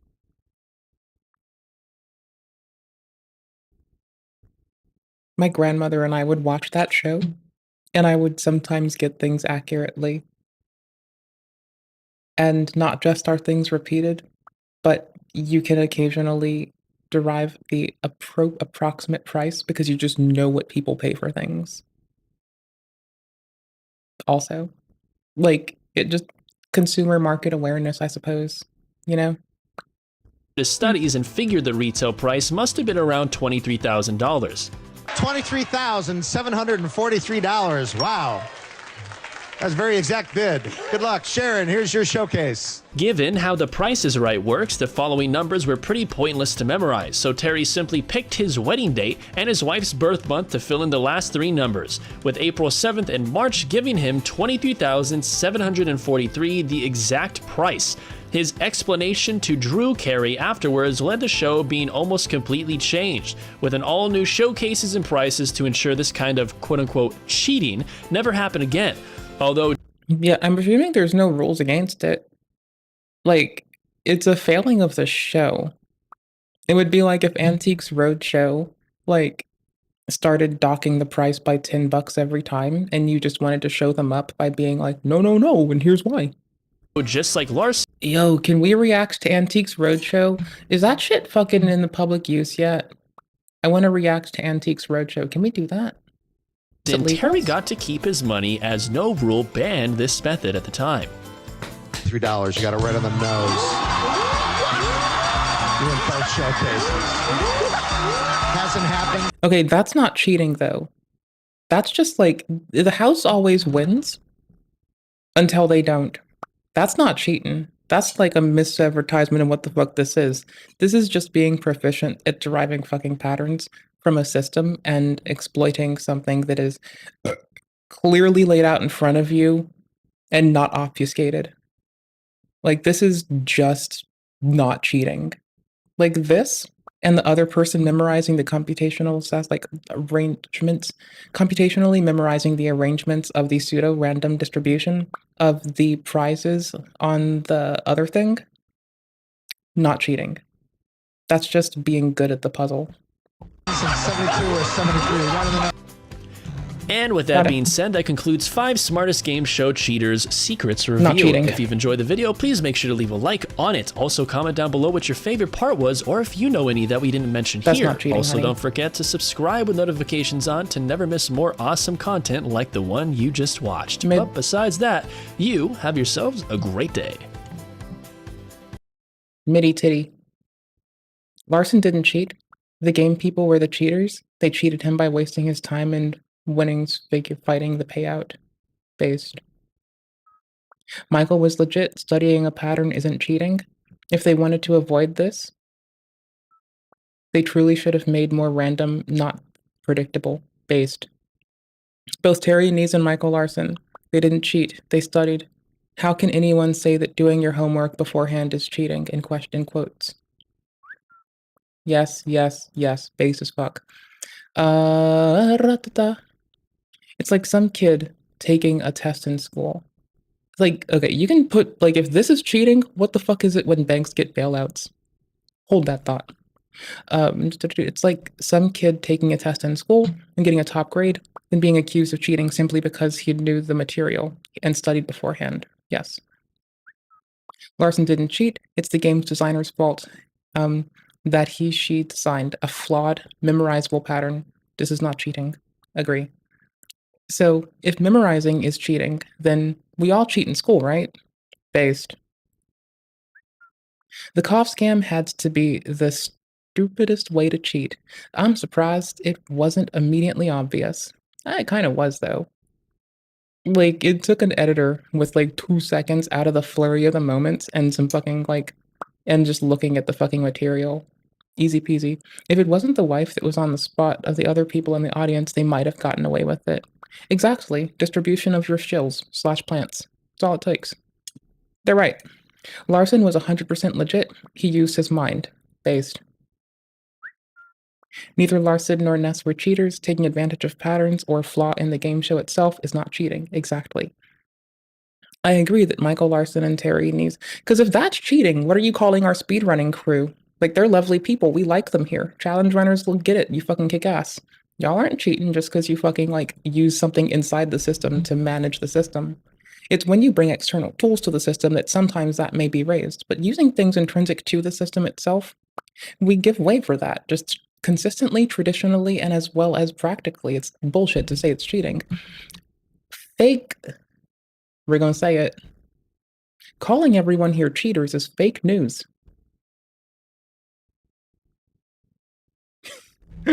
Hi. How the hell could memorizing the patterns of the box deprive you of your winning money? That's not illegal, nor is it a scheme. This tactic used to win, and it shouldn't be counted as cheating, since it's not against the rules. Also, even if, like, this person is a Pikachu's fan. They like that Mimichu fucking Gatomon shit. I'm sorry, I have to be an asshole and keep bringing Digimon and Pokemon together because I like both of them. Terry didn't cheat. He studied and randomly used birthday dates. That was coincidence, not cheating. Using skills and studying to win is not cheating. Memorizing spins isn't considered cheating. It's using the ability to focus on patterns and process of the next pattern. Yeah, no, all the cheating people were in the chess video, right? Like, the people who explicitly went out of their way to, like, use an AI billionaire using a machine to do permutation shit for him and play for him while glancing off to the side constantly, that's cheating. Were you, like, because I can imagine the same plot map in my head, right? When I play chess with people, I imagine, like, different little colored, like, bars that now occupy the spaces things can now permutate over. And my considerations are, where are the things, where can they go, and what can I do to respond to this new emergent information? And what would validate or not just what would validate, but what would allow me, what would include or preclude a decision based upon where things can go in future, and how would I respond if it were me? Those things aren't cheating, those things are just planning. That's just not being a little fucking bitch ass about it, TBH. TB fucking H. Let's go. Legends. In June Ooh, of it's Carl. 2022. Oh my gosh, we love Carl. We love all the Carls, especially the llama based one. There's a thingy if you're watching the VOD. Thank you first off. I appreciate you. I greatly appreciate it, honestly. I don't deserve it, but I do appreciate it. Thank you for your time. There's also the link to what we're doing. It's timestamped if you want to go find it. It may not show up as a chapter marker because YouTube hates me. And you can't chapter marker links. Carl. A speedrunner by the name of Llamas with hats. C-Star. How would it be for you if instead of llamas with hats, it was llamas with gats? Wouldn't that be funnier? My water just fell. Okay, hold on.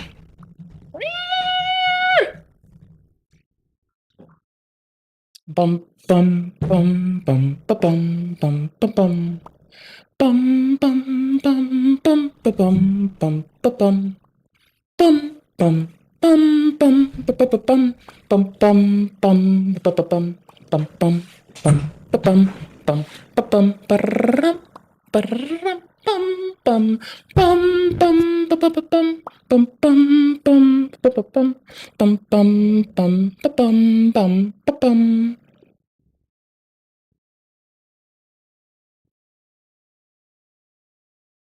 Dude, my lens in my fucking left eye is still twisted to shit.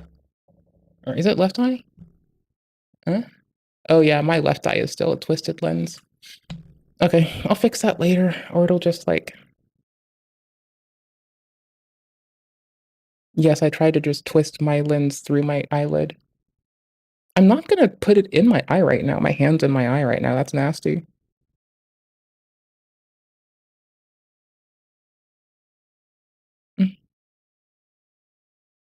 Okay, that was more blurry. Maybe I should not have gone that direction. It'll, like, if it's less, if it's not appropriately fixed in place, it'll eventually reorient itself appropriately, so... Oh, can I now? Nah, bro. It'll get there. It'll fix itself in time. Who the fuck cares? I should just stop bitching about it. Oh, well. That's what I said to your great-great-grandma when I was getting it from your great-great-great-grandpa. And she was like, but isn't he married to great-great-great-grandma? Because they totally refer to themselves as grandma and grandpa. Totally. Totally. I know some couples, when they've like had their grandkids, do still do that, even to themselves, and it's kind of charming. But it also breaks my brain, because it's like, bro, you've known each other since you didn't have grandkids. But also, if you feel good about it, then whatever, fuck it, have fun, be you. Just breaks my brain. Did something incredible. He joined the Jump King speedrunning community and proceeded to achieve world records on two of the most popular... Okay, I love hanging out with our challenge run people. They are so nifty. If anybody fucks with them, they are gonna have to deal with me, and I will just call them bad at games till I drop dead of old age. And spite. And competitive Like, custom holy maps, shit. Babe of the Realms... Bro, I have no fucking working memory worth of shit. Alright? So I'll forget that I started talking shit, and I'll just keep talking shit. Like, no working memory some days. Can't fucking do challenge runs. Can't memorize fucking bosses and shit. I will memorize one thing, and that is that I'm talking shit on a person. And that's gonna keep resetting every day. That did I do this yet? Timer? Every day. Resetting like a motherfucker. 2.5 hours left till we get off stream? Okay. And Babe of Ascension. These world records were really good. In fact, one of them still remains the world record to this very day. Epic C-Star got really good really quickly, and while it is unusual for a new player to attain world records so fast, he claimed that he had been playing for a while, he just hadn't joined until then. Epic C-Star's rate of progress was suspicious, but the proof that he provided for his runs was extremely thorough. He had the in-game timer showing. He had an 417. He provided for his 18 runs was extremely 419 thorough. He 420. It's double funny because Carl zooms in when it says 420, and I think that is hilarious. I think weed jokes are funny. He had the in-game timer showing. He had an input display. Please drive safe. I'll end the stream when you get off work so you can't be distracted by stream sounds. Wahahaha. And he even had a webcam of himself playing. Cheating with a webcam is one of the rarest forms of cheating because what it means is that you have to sit there and pretend to play. You have to pretend that you're trying hard. You have to pretend that you're nervous. And then at the end, you have to pretend that you're so happy because you just did something amazing. You need to behave like you've just done something better than anyone else had ever done before. And in June of 2022, that's exactly what Epic Seastar did. He created fake speedruns and then pretended to play, and for the next 2 years, his fake world records went undetected. That is until September 2024, when they were discovered completely by accident. As we will see, Epic Seastar went to a lot of effort to fake these records. He put in tons of work. But what's funny is that while he spent so much time and effort making his runs look good,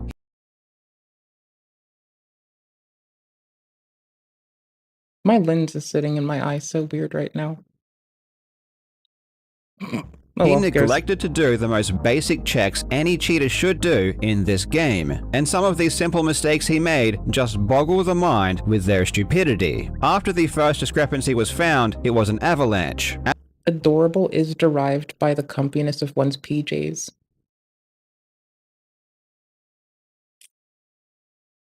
That's how we derive adorable here. As it turns out, there are so many things wrong with these fakes, it is simply amazing. So sit back and relax as we dissect some of the greatest fake speedruns I've ever seen. I really hope you enjoy.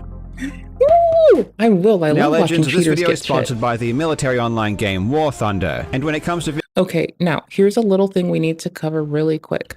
Now, I trust that Carl's pedantic ass is not going to misattribute cheating to something else. Like, the person reviewing the other thing, they said that the probability people were cheating and loops them in with that.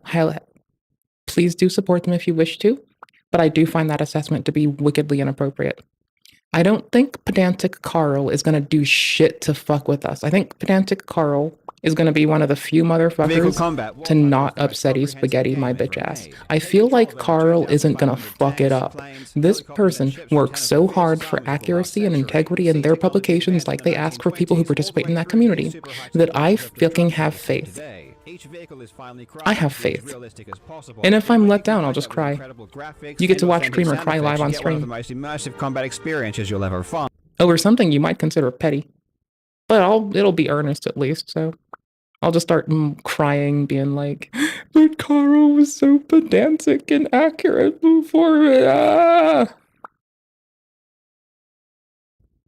The vehicle damage model in War Thunder is extremely intricate. You can even see this in action when you destroy an enemy. You'll be shown precisely where you hit and how all of the various vehicle components were affected. Okay, I was joking and I said that maybe if the fucking cheaters can't play shooters, they should go play War Thunder. Apparently they shouldn't, because apparently this game requires some degree of apt as well. So maybe they should just go play Clash of Clans and just pay them money to win. Or I heard S4 League is like pay to play right now too, right?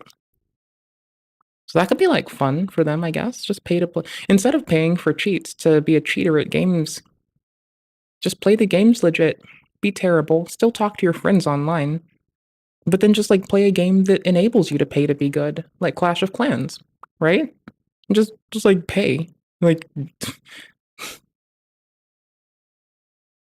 pull an occasional internet person and get busted and roasted by the internet for paying over $100,000 to play a video game called like on your phone, like WWE Legends or whatever, as opposed to paying a mortgage for a little bit. And I'm sure it's going to be just as fun for you as like, if not more fun than using cheats, because then you just get to legitimately flex on people. You don't get banned. And it's like perfect. And then you're effectively supplementing all the other players you get to walk on by getting better features for you and them and getting to get access to them faster because you're just paying out all your fucking money that you get from like writing a script that installs folding at home on skids on little script kiddies computers as opposed to getting them banned with bullshit cheats that aren't gonna fucking work and don't actually pass muster. It's a win-win-win-win-win.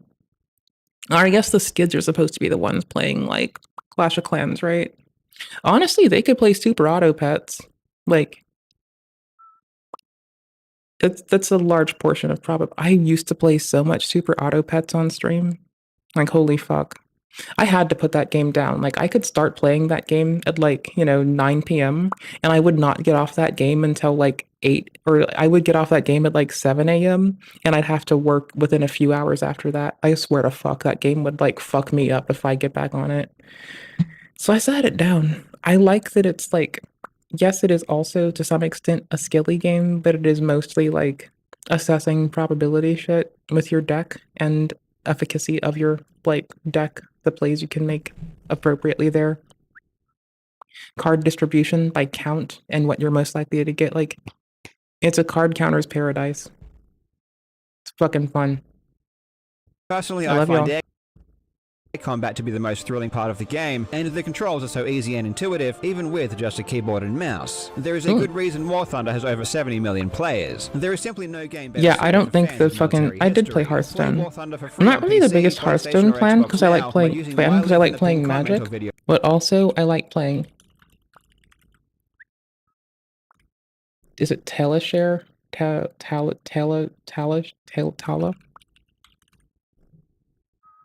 Yeah, this is it.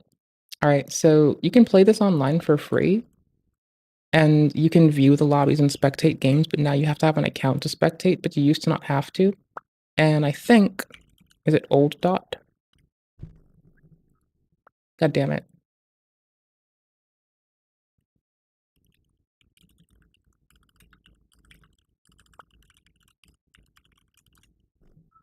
Look at I can't type. Look at me, I can't type. For people who's using, is it Legacy Dot? Hold on. Okay, hold on.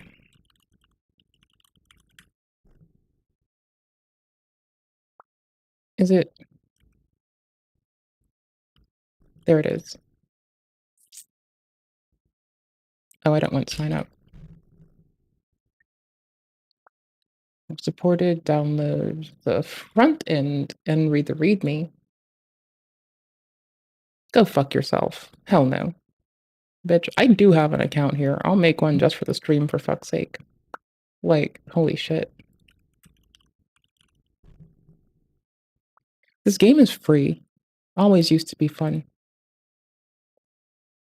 It's a great tool to learn to play. Yeah, you can play it online for free. You can import decks you design on the deck builder.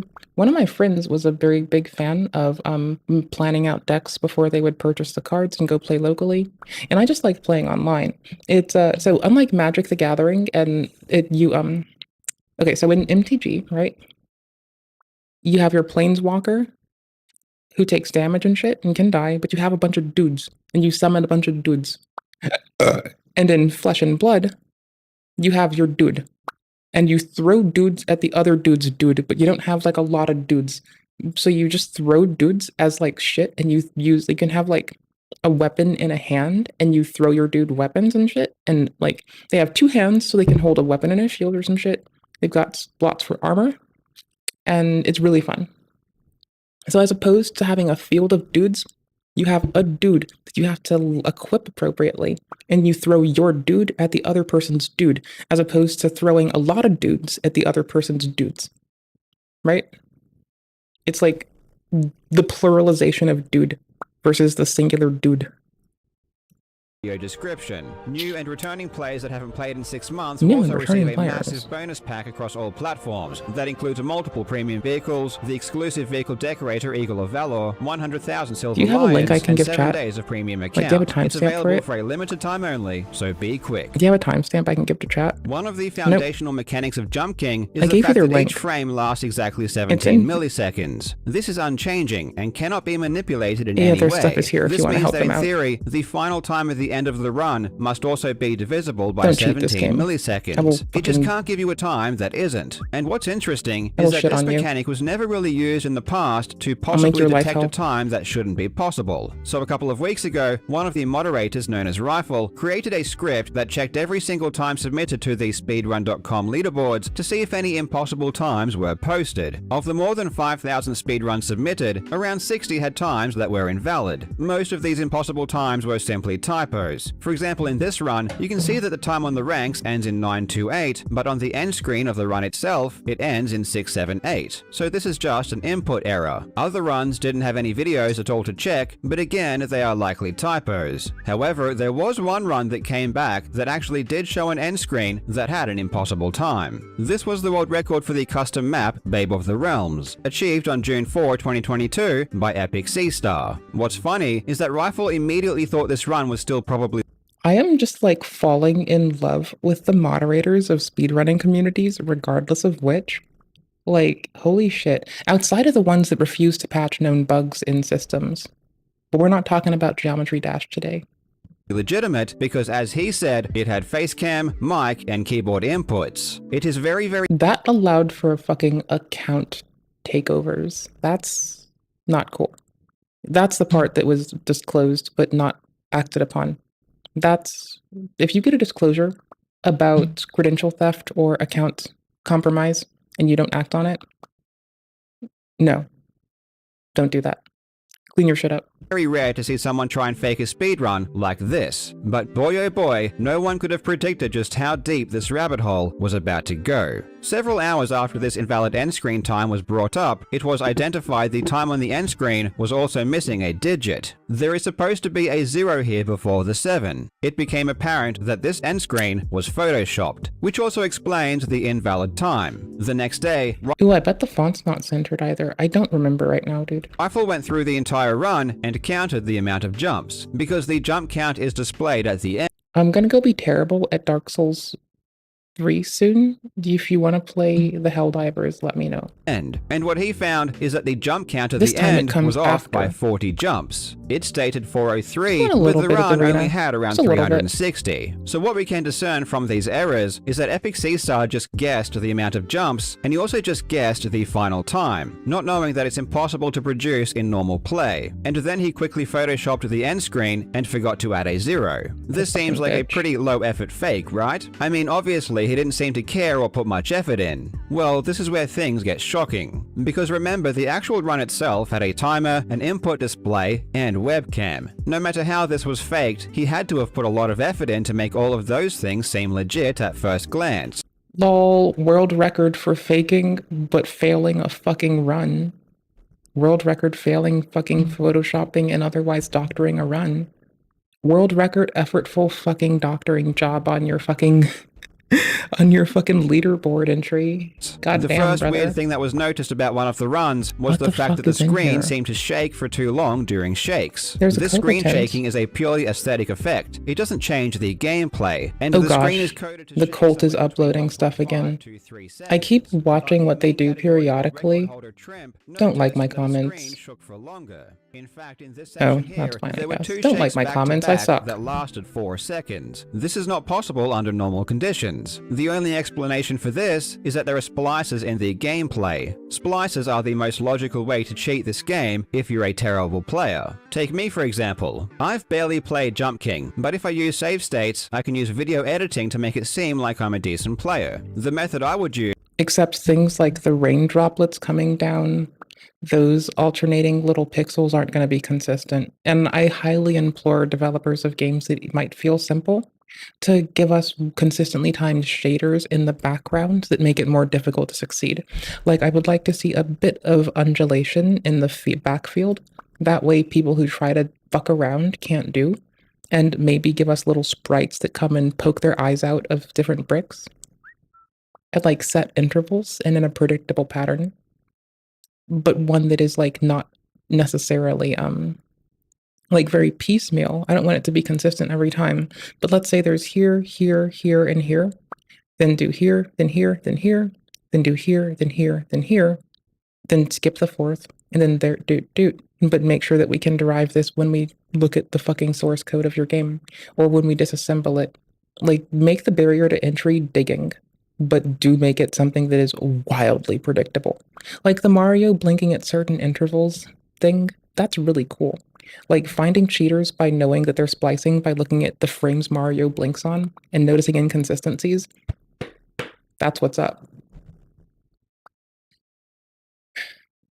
Like, I forget shit too much. I don't pay attention very good. I know I'm not a challenge runner in that capacity, right? Like, I can, like, do more efficient runs than yesterday, but that's about all I'm doing is, like, learning things really slow, struggle busing for a long time, and I suck shit.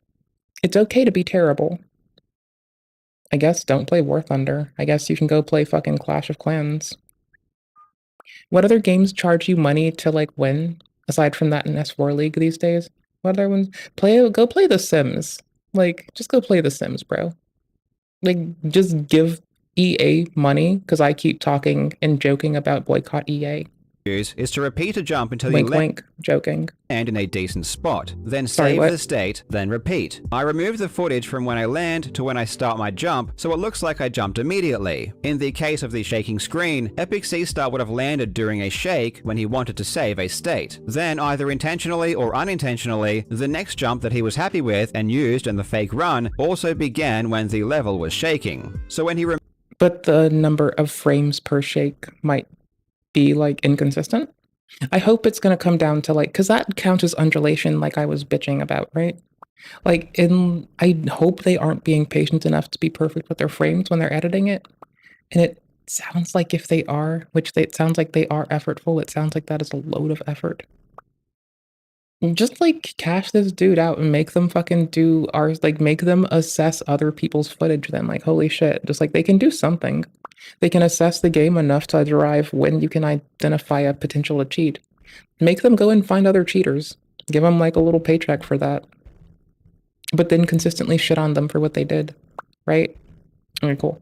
removed the footage in between, the shaking went on for longer than it should have. This Boom, essentially bitch. confirms that splicers were used, and the fact these extra long shakes happened back to back indicate that multiple splicers were done in a short amount of time. So it seems like we are dealing with a player who lacks the ability to string together longer jumping sequences. And in fact, I can tell that Epic Seastar is probably using save states for a massive percentage of these jumps. And I can tell that because he almost never buffers his jumps. When you watch top level players, they always hold the jump button before they land. It could be several frames before or longer, but it's always before. This is so they start charging their next jump immediately when they land, and don't lose any unnecessary frames doing nothing. However, Epic Seastar doesn't do this. He almost always lands and then presses jump, usually frame perfectly after bloody landing. hell. This is because he doesn't want to start charging his jump right away because he wants to save his state first. Therefore, he won't hold jump before he lands.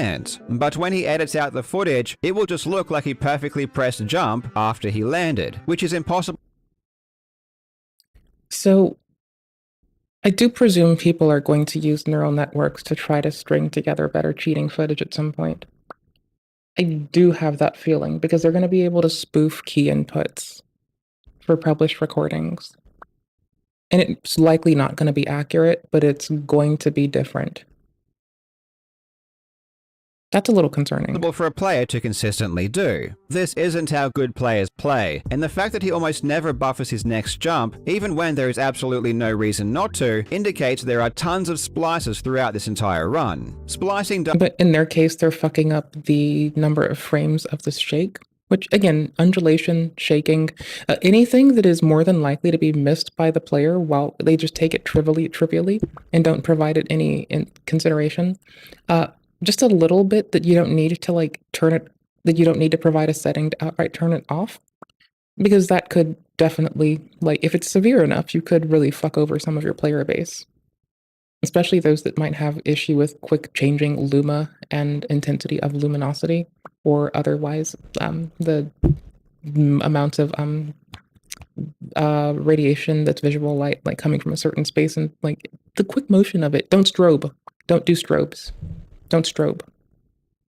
does create problems with the audio though. First, you can't play with music. That would just immediately give away any splice. So that's Can you play the OST, but does it change per level? why Epic Seastar turned off his music. But it would also cause issues with the sound effects as well, because when you land, it makes a noise. So my spliced footage from before sounded weird. If I didn't fix the audio, it sounded like this. Yeah, I could imagine that people will at some point start removing all the audio from their video and using a neural network to fudge the positioning of it. and then having another one audit the positioning of it. Like, at some point, they're going to stop being ignorant with AI, and that's a lower computational cost because you can then just like feed it a few good runs, or you can manually just place it if you really wanted to be a fucking weirdo. But then you do need to be like very consistent with your framing. I'm presuming people will eventually offload this to machines. I have that feeling. And that is very upsetty spaghettiing me on the insides.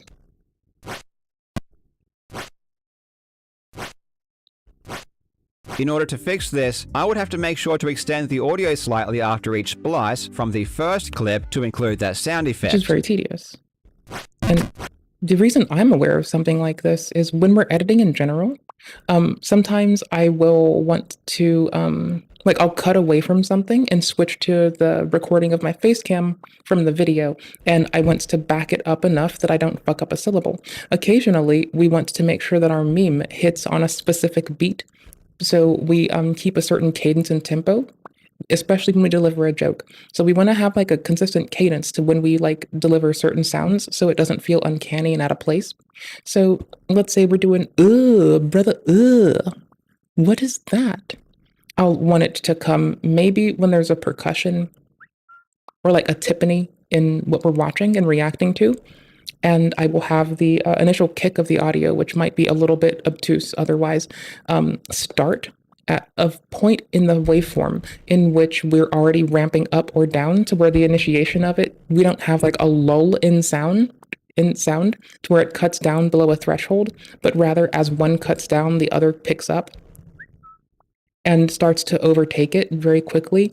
So it's like, brother, as opposed to, brother, right? And like, so when we make little jokes in our VODs, that's like the kind of thing that I'll have to keep mind for. It's is a very tedious thing to do. It's a spicy marshmallow.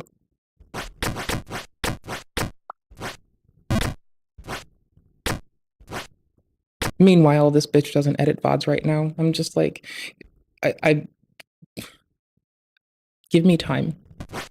And given this run had so many splices, that's a lot of work. And then we have to figure out the issue of the timer. If we are splicing, we can't use a real timer. That would make it super obvious. So therefore, the timer in his runs must be fake. But it looks really good. I mean, his timer is literally perfect. It's indistinguishable from the real. I mean, you can match the font set, you can extract it from other things, you can like overlay it pixel-based, but that might falter. Again, I genuinely expect that people will just defer to using neural networks to assemble the audio, to like duck out all their sound, use a neural network to like get the initiation time, and then to align the initiation time of the sound effect that is now overlaid on, like, let's say audio track 4 is going to be the fudged, audio track 1 will be the initial, and I presume they'll just duck out the audio for music and the audio for the sound effects. And instead of what we currently might look for, I'm presuming we're going to have to start searching explicitly for little artifacts. Like when the game is mastered and comes through the specific engine, the waveform might present itself in a specific way. And I presume that's going to be more of what we'll have to stare for, as opposed to just the generalization of if there or not.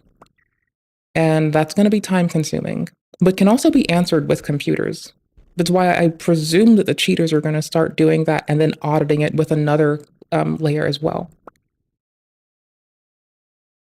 I don't like this.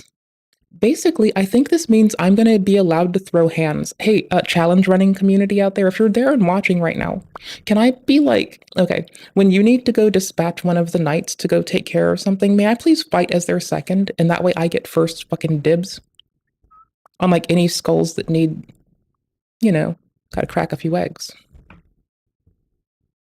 Can I get first dibs on whoever's an asshole, please? I never get to like go to the fucking, I never get to go to like do speed bags or like go sparring anymore. And I love when people hold those fucking little like, whatchamacallits? Oops, sorry, I got the right scene. I love when people like hold the little like shit when you're sparring to where you're like they'll hold a mitt, right? And you can just punch the mitt. I'm occasionally really bad at depth perception, so I say you make the people hold that thing while I'm sparring, and I'll occasionally get them in the shoulder by accident, and genuinely and earnestly I'll fuck up.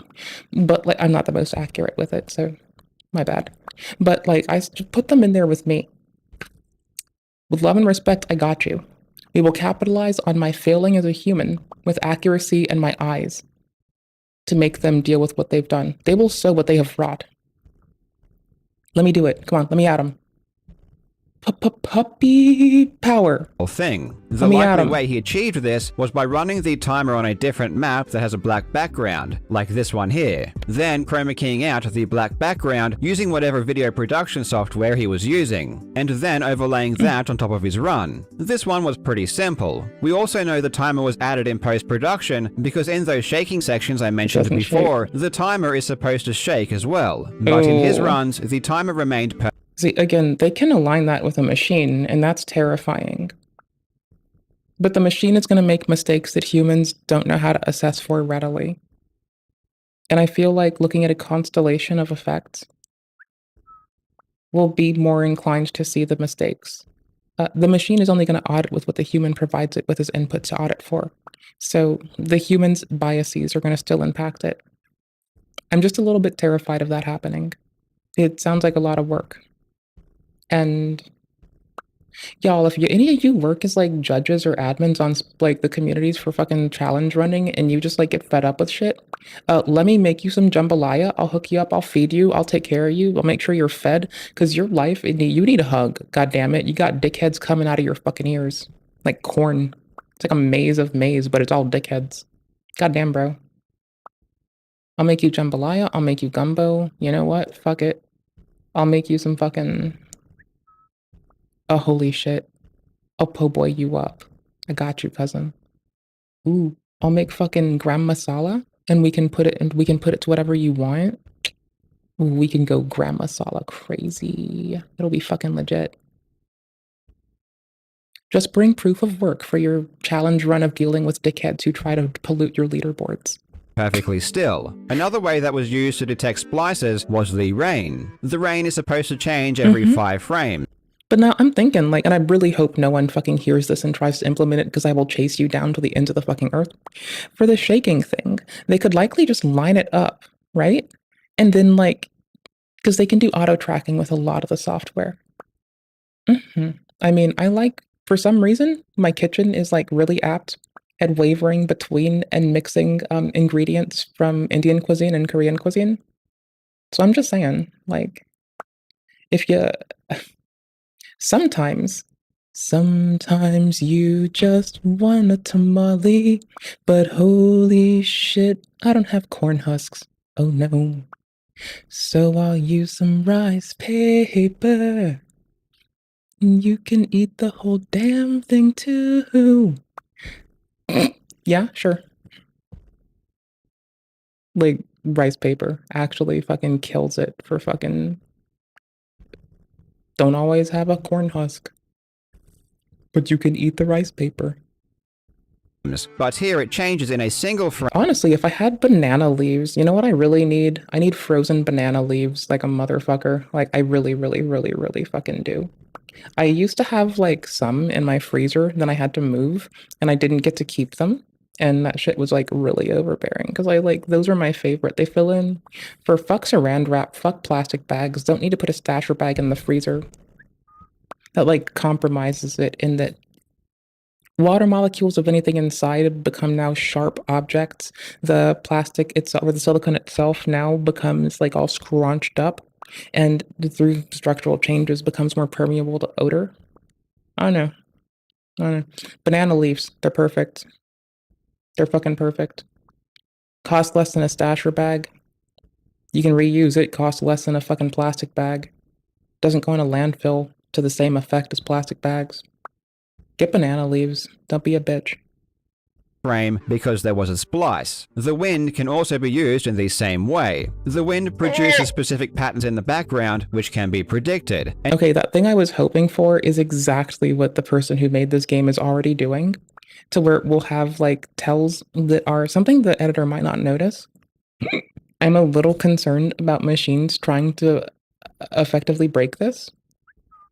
But I also have faith that the machine is going to fail because the human has to train the machine. Like the number shaking, for instance.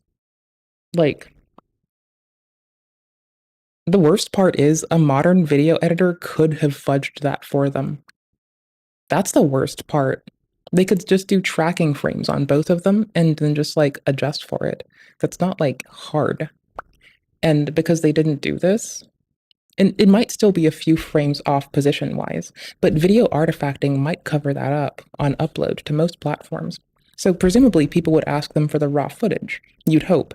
And then soon you'll hope we get standards where we expect people to provide a certain resolution for recording encoded a specific way, which I think might also go to thwart this, because video encoding, when you upload to YouTube, if it's VP9, you might have some issue, but if it's A1, you might have some success in getting some of those aberrations to like be smoothed out, to be retained rather, as opposed to VP9, which might like mask it a little bit. So I don't know, because that would effectively just like fudge with the effect of aliasing on the text. And so I genuinely feel like demanding certain resolutions for recording might exclude and preclude some people with potato computers. But like, I don't know, fam. Make them do 1440. Just do it. What? Make them do 1440. Here it changes in a that's too loud, sorry. single frame because there was a splice. The wind can also be used in the same way. The wind produces specific patterns in the background which can be predicted. And I was so hoping that this would happen in general, and I'm so glad to see it happening in this game. That is like fucking perfect. I genuinely think we just need to see like upload quality standards enforced on people. And again, I'm not in a challenge running community outside of I am on one of the Discords. In Challengers Depth, people seem really, really cool and chill. If anyone fucks with them, you will have me just memeing on your ass. I swear to fuck, don't you dare. I am just on the periphery. I just hang out because I like reading the cool shit that people talk about. Don't fuck with them. I will go all fucking ass to bed cheeks on you. And if these patterns do something unexpected, you can confirm the footage in the video has been edited. The player hybrid detected even more splices using this method. And things like the shaking and the rain and wind patterns got me to look around for other things that might be affected because of a splice. And then I realized that during the same splice where the rain is messed up, the area name is displayed on screen. Whenever you enter a new area, the name fades in, stays up for a few seconds, and then fades out. It also produces a sound effect like this. Oh.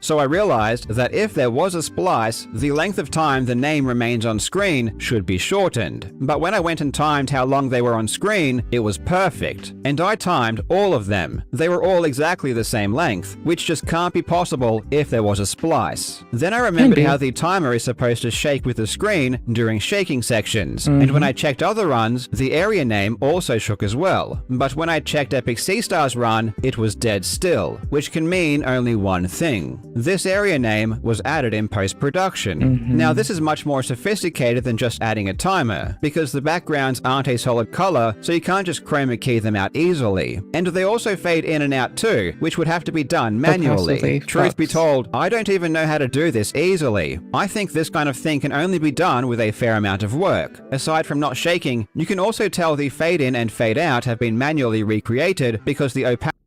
Yeah, we're using additive versus screen? I think it's additive versus screen, because the reel is screen and the bottom is it screen? Capacity of the text is much different than it should be. So what he must have done is wait at the start of each new area for the title to come and go, and then remove that footage. Then in post-production, added the title back in along with the sound effect that comes with it. There are a couple of things that make this pretty insane. Oh my gosh, is this a callback to Mario? This is a fucking callback to Super Mario right here. Holy shit, that is cute. First, it means that he couldn't even go these several seconds this tile remains on screen without splicing. Otherwise, he would just play through it and not go to all of this effort to— Oh my gosh, it does have so many fucking Nintendo callbacks. Oh my gosh, is Nintendo gonna take them for all they're worth? They like taking money out of fucking the working person. Don't tell Nintendo about this game. recreate them. Don't tell so them we shit. are definitely dealing Don't with tell a them terrible shit. player. And secondly, and this one is hilarious, in the version of the game he was playing, he could have just turned the area names off. And I'm guessing screen shake might be turn offable. I'm just gonna bet that you can turn off the screen shake, because that is usually an accessibility feature. Oh no. In fact, there are other speedruns on the ranks where players have done this, so he did all of this work for nothing. In any case, he put in a lot of effort, and the effort doesn't stop here, because given the fact that we know he isn't really playing, what about all of his keyboard sounds? They're not accurate, are they? They're not consistently there. You can hear it lagging. Some of them come Is up he too just late. hitting keys pretending to play? Well, the clue lies in several oddities at the end of his runs. Is it still During happening? his Babe of the Realms run, there is a loud buzzing that's coming from his audio track, but about 5 seconds before the video ends, this buzzing completely stops, even though his microphone is clearly still working and is just as loud. Oh, 7 minutes and 35 seconds. Almost 36. Not even that many attempts. I didn't even play that map for too long. That might have been world record. Damn, dude. This means there was definitely a second audio track playing throughout the video. On his Babe of Ascension run, after he stopped playing, he put his hands on his face, but you can clearly hear distinct clicks from his mouse. Oh my god. And Get then when he caught, leans bitch. back, you can hear the mouse Suck again.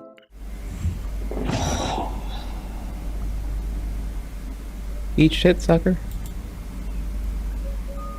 And there is also a huge discrepancy in the volume of his keyboard, because when he is playing, his keyboard is quite soft. And when he's fucking about. Okay. But is it a boom mic, or is it one of the little dongle-y ones, like the AI President's Let's Play characters use?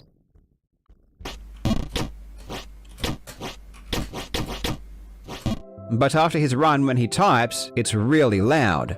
Second city app, man. Fuck, I gotta Oh my yikes. Speedrun.com, speedrun.com.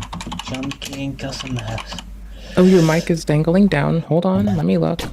It's always that position. I can't see it actually, I'm assuming. But after his run, when he I'm types, assuming it's where it really is. loud. But it looks accurately there. The hand cupping shouldn't do that acoustically either. And the lighting changed significantly. But that's likely the screen, maybe HDR.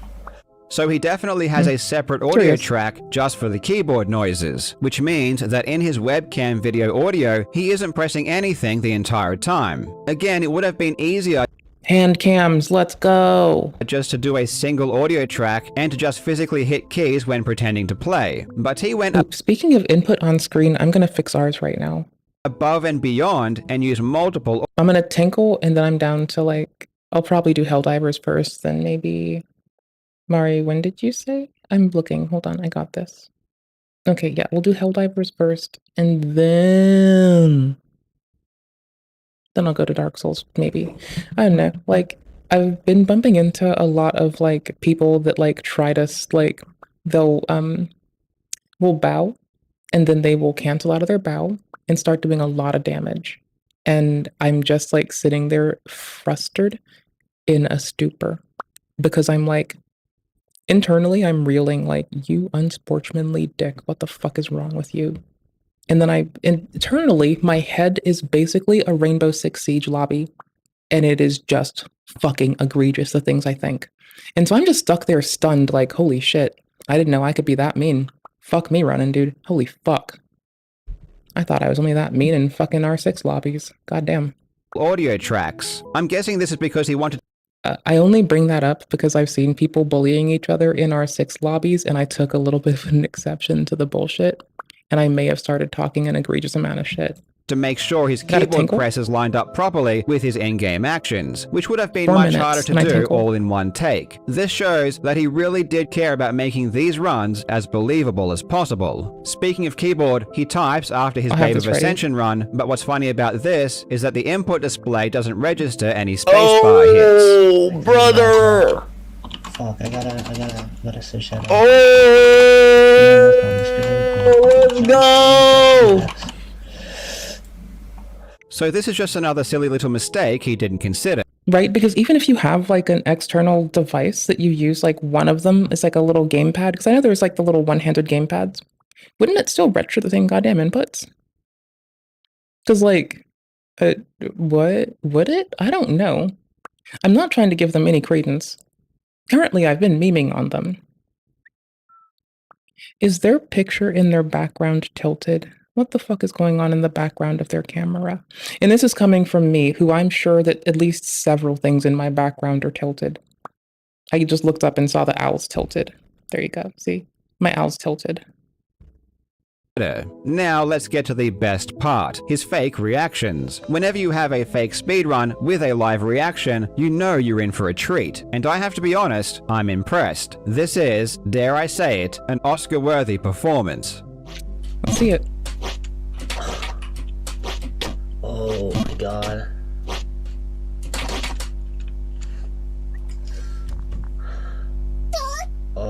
Listen for key clicks. I'm turning it up a teeny bit. Listen hella clearly for them. Oh my god. Oh my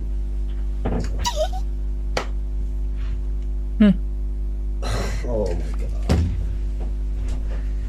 Did I just hear one? Mm-mm. Let's go, dude. Let's fucking go, dude.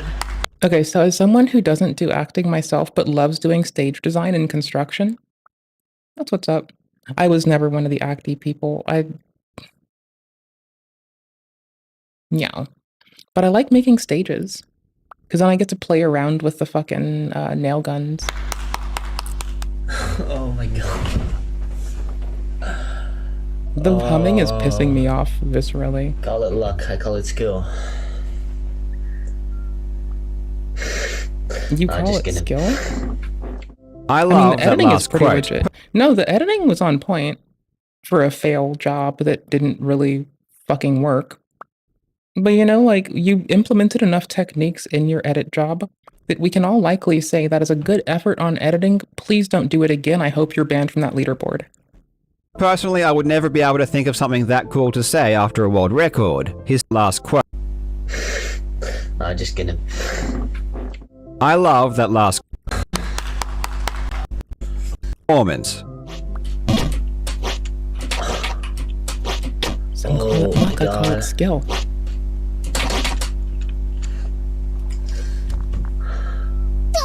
Oh my god. Where's the timer at? I don't know how this game works. Is it Shovel Knight? That was weird, looking up the dress. It was very strange. Very, very gooner inappropriate. Let's go, dude. Let's fucking go, dude. Oh my god. Jump King, never mind. Oh. Call it luck, I call it skill. Yeah, that is not a thing I would say after anything.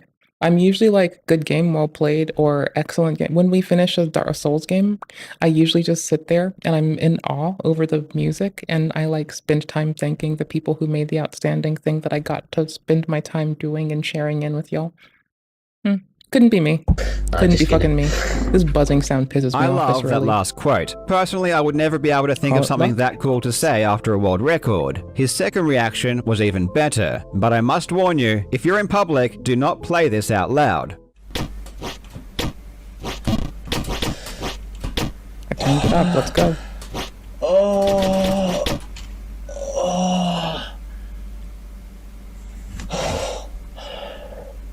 Oh my fucking god. Oh, I'm fucking shaking right now. Oh, baby. Am I in public? Yes! Did I just play this out loud in 354 front of people? milliseconds. Did I beat him. I fucking beat him. Wait. Did I just do what Carl said not to do? Did I just turn this up well in public? Oh, god damn it. Carl, I'm sorry. I broke the rules and I didn't do what you said, and I apologize. Do you want jambalaya, gumbo, something else tasty? Bruh, I got you.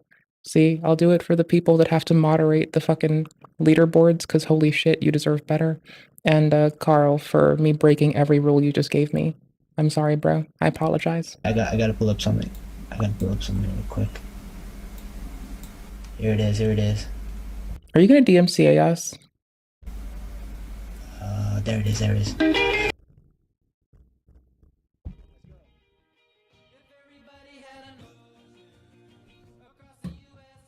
not letting them hit us with the DMCA hammer. What the hell am I watching? I don't care. I wish I could play the whole dance with the music, but I will probably Play the whole dance music, but I'll probably get copyright claimed if I do either way. Is this really? Oh, that's Carl. Epic C Star edited to Oh my gosh, I love you. There it is.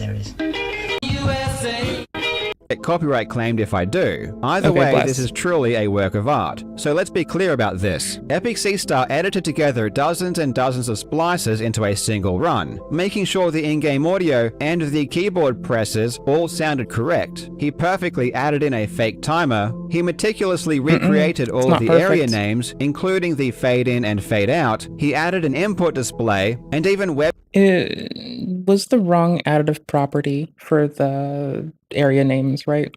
Like multiply versus additive or some shit, or screen, I think, versus multiplicative and or additive. So it wasn't perfect.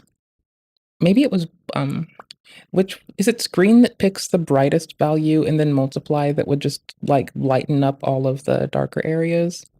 They picked the incorrect one. I forgot which one was on which side, but they picked the fucking wrong one. The wrong fucking technique was used for layers.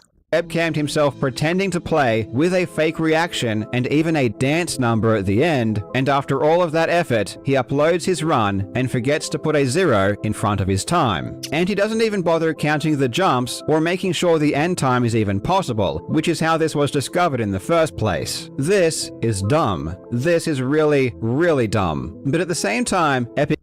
I mean, it's pathetic. It is definitely giving off pathetic. Just be bad at video games. Hi, coming from a terrible gamer, just suck shit with me. I'm terrible, and I still have fun. C-Star might be a genius. Is this just high IQ performance art? I have no idea what this is supposed to be, but either way, it's amazing. This is simultaneously the best and worst fake speedrun I've ever seen. This may even top... I mean, I think this person just needs to clean out, because it seems that they have they need us all as a society to clean out because they have just fucked us all up the asshole. Butterbun. And if Epic C-Star took a single bite or sip of anything, it would even top simultaneously the best and worst fake speedrun I've ever seen. This may even top Butterbun. And if Epic C-Star took a single bite or sip of anything, it wouldn't even be close. But I will let you guys let me know what you think in the comments. I mean, the people who eat during it and their hands clearly aren't on the keyboard are those that show a mouse cam, and it's clearly not actively, like, clicking when they cheat at shooters. I think it's funny when they get caught. I think it's like 2% more funny. Analyzing this seems like the fade in and fade out may not be the most difficult thing to analyze if you are familiar with the game. The timer not shaking may not be the highest bar of entry to notice. The duration may not be visually obvious, but like you still have to like have some existent knowledge or be willing to watch the whole thing very carefully. The eating while there's input thing, like I'm imagining even a lurker might notice that one in a heartbeat. Thank you so much for watching, you legend. I hope you're having a fantastic day, and I will see you in the next video. We love you, Carl. Bye-bye. Shout out to War Thunder again for sponsoring today's video. Yeah, by the way, apparently I was talking shit. If you're terrible at games and you have to use cheats, I guess don't play War Thunder. It seems to have a barrier of entry of skill. And I should just tell you to go play Clash of Clans. You fucking goobers, try to get your troglodyte asses in the fucking right and don't cheat. If you cheat, you're a fucking loser. And I'm sorry to tell you, but you fucking are. As opposed to what you could do if you weren't fucking being terrible and wasting everyone's time being a garbage average ass player, you could just go and like, if you're gonna really fake your shit and you want to show off in front of your fucking honey or the homies or even your parents, just like get the fucking stream VOD of someone else and put your fucking camera in front of them and say it's you. Just pretend that someone else's play is yours and put your camera over theirs. Just fuck off. Holy shit.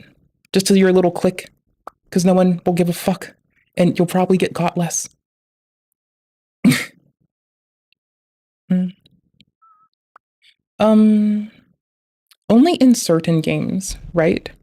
Like, you need to cheat to get ahead in taking competitive poops. So I'm understanding if you take a little laxative there, right? That's okay. But at least you're not being a shitter and cheating at video games.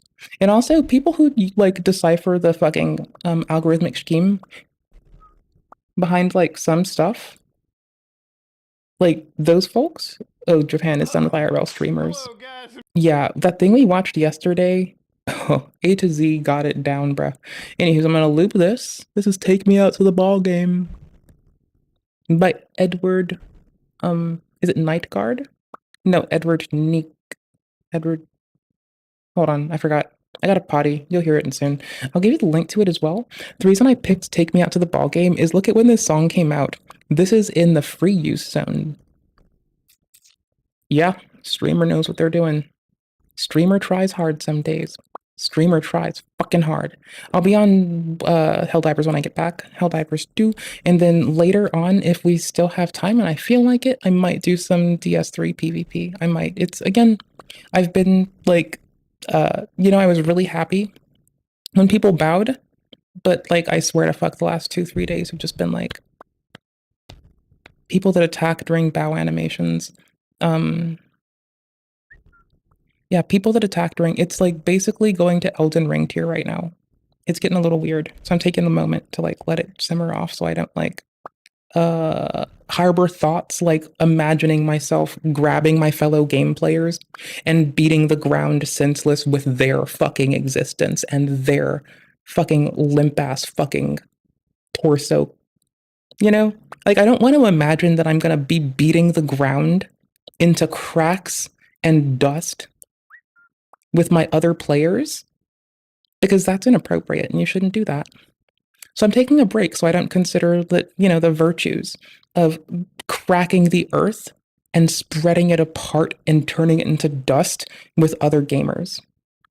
Little break when that happens. Let's go. Little break, just a teeny one. Take Me Out to the Ball Game, sung by Edward Meeker, Edison Record. Okay, BRB, I got a tinkle. Oh, Edward Meeker. Okay. I don't know why I thought Night Card. That's not a... That's a really fucked up story to get into. We'll do that later. Had the fever and had it bad. Just to root for the hometown crew, every Sue.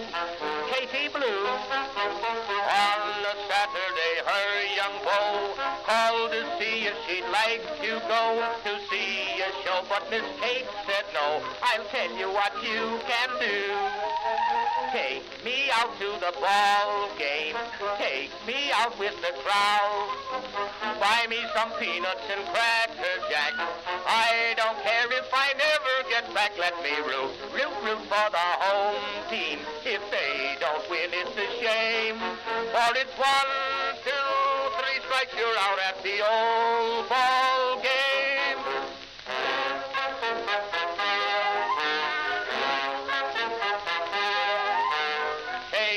Casey saw all the games, knew the players by their first names, told the umpire he was wrong all along, good and strong. When the score was just 2-2, Casey knew what to do, just to cheer up the boys she knew. She made the gang sing this song. Take me out to the ball game, take me out with the crowd. Buy me some peanuts and cracker jack. I don't care if I never get back. Let me root for the home team. If they don't win, it's a shame. For it's 1, 2, 3 strikes, you're out at the old ball game.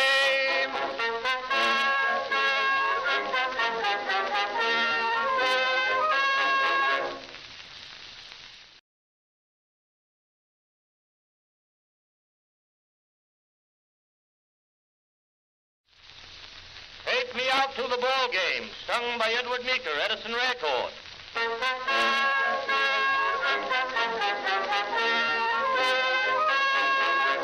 Katie Casey was baseball mad, had the fever and had it bad. Just to root for the hometown crew every Sue, Katie Blue. On a Saturday, her young beau called to see if she'd like to go to see a show, but Miss Kate said no. I'll tell you what you can do. Take me out to the ball game. Take me out with the crowd. Buy me some peanuts and Cracker Jack. I don't care if I never get back. Let me root for the home team. If they don't win, it's a shame. For it's 1, 2, 3 strikes, you're out at the old ball game.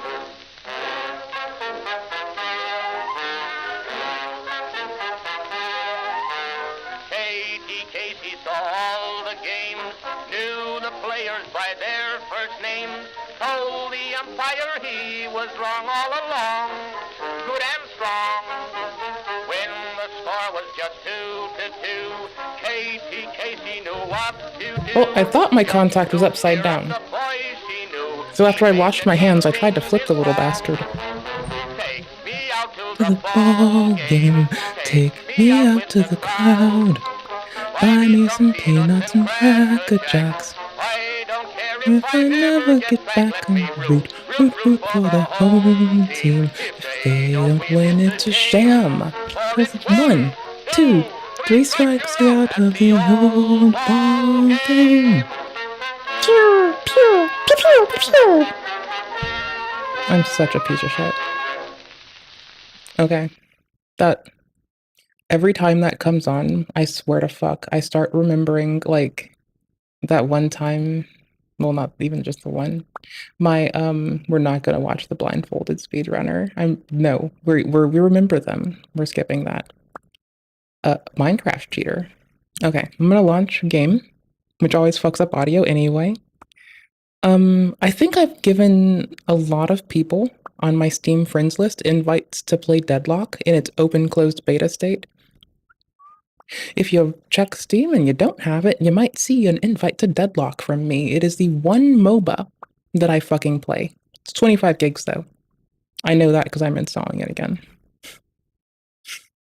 What? At least I'm honest with myself, okay? At least I'm fucking honest with myself. I'm uninstalling Hitman World of Absolution. I genuinely just couldn't care less. Like, it's fun periodically, it's not my vibe. Code Vein, I'm probably only going to play on the Steam Deck, so I'm uninstalling that. I don't need the space, I'm just doing it before I, like, decide I do and, like, have a fucking panic at some point. Oh, also, hold on. Let me take away the use DX11 and try DX12 again, seeing if that works. At least seeing if that's mad at me. See if it molds at me. Is it a Maldy McMalderson? Is it gonna mold at me? Is it gonna mold? It's gonna mold, isn't it? I think it's gonna mold at me. It was very rude. Don't mold at me. It's gonna fuck our audio up. Bitch, why aren't you running? Oh, did I not click it? Ooh, Steam is transferring my save game from Spaceborne 2. Spaceborne 2 is really fun. It's procedurally generated. It is one of my other favorite... Fucking god, piss balls. It's one of my favorite applications of AI to the point. It's a one-person studio that's using AI for voices in their game because they just literally, as one person making like the second iteration of their game, say they can't afford it. Also, it's procedurally generated, so everyone's system should be different. Basically, here's why I like it. Is one motherfucker running circles around Chris Roberts and all of Star Citizen. They have Star Citizen, not Citizen. Mind your manners, bitch. God damn it. So, anywho's, it's one person running circles around that game. Memory serves, it's just one person. It might be multiple, but I think it's literally just one person. And the reason they're levying AI for the voices is because they they don't have the money until later, and it's a stand-in so people can like get the game experience, see if they like it, give critique on the gameplay, and they might like do other shit later. I really do like that application of it, you know, contextually. No, you're precious. You're precious like a metal because you're metal as fuck.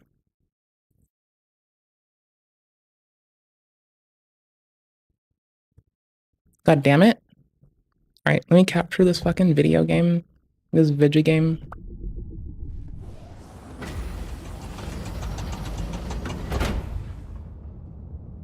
Hello, Helldivers. Helldivers to pods. Oop, wrong thingy. Wait, no, that's the right thingy bingy, but like, Helldivers to jump pods. Hell, I do not play controller on this. The rumpadump, that's for Dark Souls. Rumpadump. I've settled on this so far. Give me a second. Let's see if it has fixed the positioning of the mousey thing. I don't know how I feel about the accuracy of where this little dot thingamadoo is, but if it looks really fucky, just let me know and I'll try to tighten it up at some point. Like, there's other ways to match the input or to try to do it, but I kind of like showing my input so you can see me be a fail-ass gamer. Well, so you can watch me be a fail-ass. I was watching the input, not my character. So you can watch me be a fail-ass gamer. Holy shit, titties and Galifianakis. Bloop! I can't jump here. I can't jump in it. Can you jump in this game at all? I've forgotten.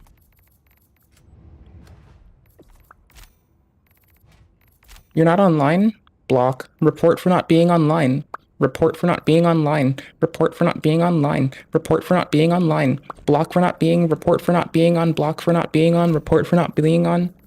Bleat like a goat, bitch. Sorry. I mean, I presume someone could cheat with this on. I just hope they wouldn't. Because, like, remember, there's a whole group of people that, like, utilize, there's a whole group of people that, like, utilize, external devices to do machine learning, or that they do machine learning on, rather, to apply their model that then, submits USB input over a Logitech dongle, for instance. So, like, using external devices and hardware interface device, like spoofing and mockery, people still can. It's just like, I'm gonna talk shit on them, and they make their shit too tight. It's garbage. I don't know. I don't like them. As people, I want them to grow and develop and be better. As players, I think they're garbage. You know, like, as people, I want them to succeed in life and grow and not do that shit. As players, I think they can go fuck themselves. Try and die on another 6. I mean, I need to do, I think it is if we do a suicide one that I unlock the next level. Let's go do whatever. Let's go get killed. Let's go die. Let's go die together. I didn't mean to click whatever I clicked. Did I just click something? Am I a piece of shit? I hope I didn't. Hellpods Prime. Hellpods Prime. I'll put a thing on to react to between thingies, because I need to, like, take breaks between thingies. Good luck on the round. Good luck on thingy. Don't get wrecked. 200 enemies using the machine gun. Okay. Let's do. Oh, I need to push X. Sorry, my mic boom is in front of my screen. So I'm just gonna scooch in. I'm gonna grab a machine gun. Matchy goon. I said goon by accident. That's disgusting.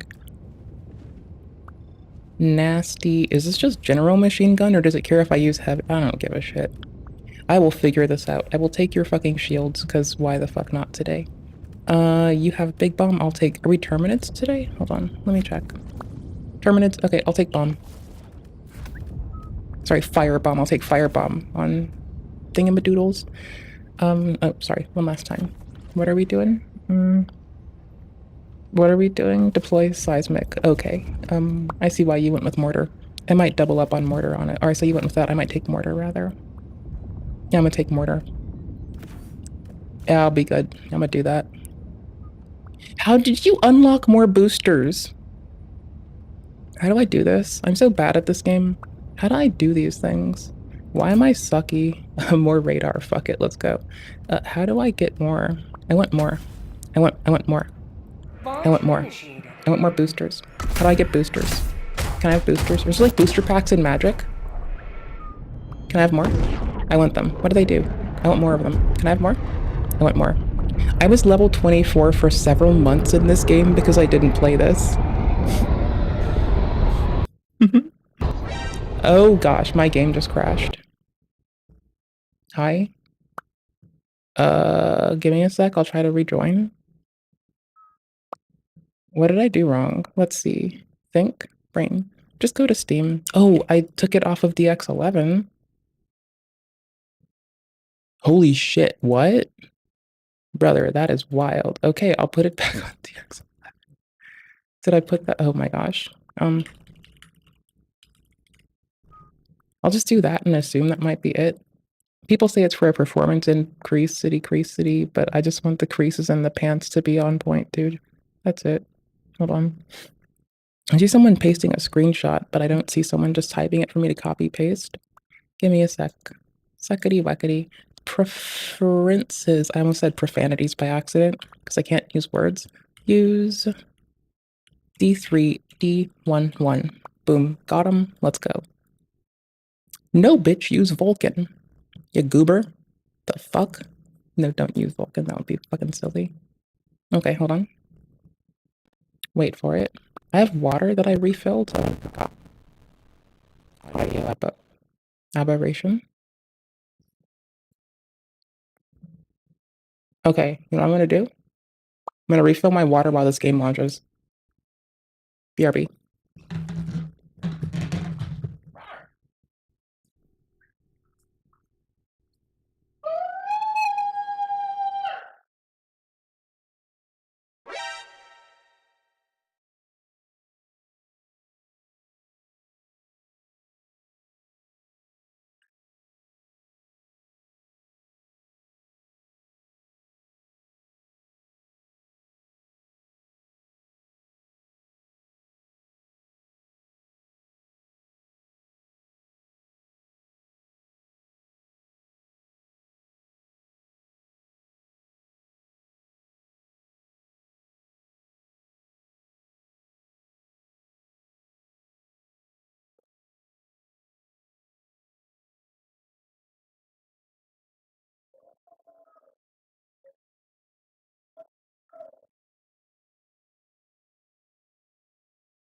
Yep.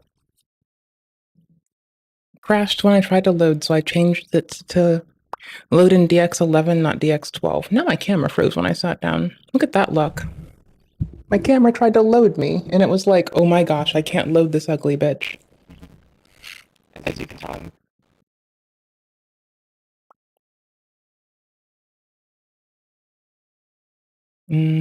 Oh, as you can tell, my camera was like, I can't load this ugly bitch. And so that's why it froze when I came back on camera.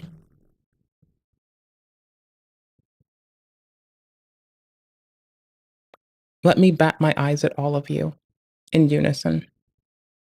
I'm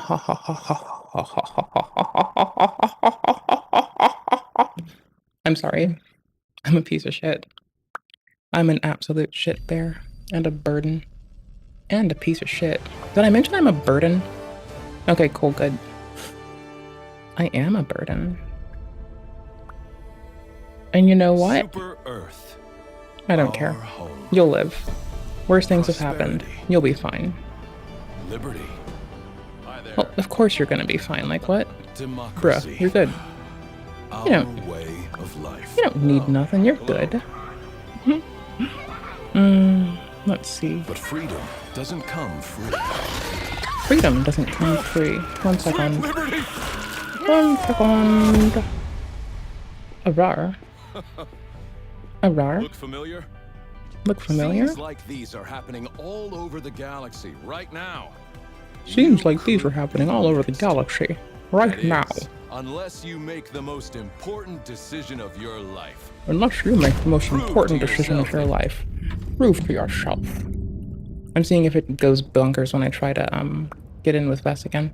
If it does, then I have to like respond to this appropriately, I guess. Fighting Terminids, join squad. Coordinates locked. If it breaks, I'm gonna just like figure something out quickly or be like, I can't.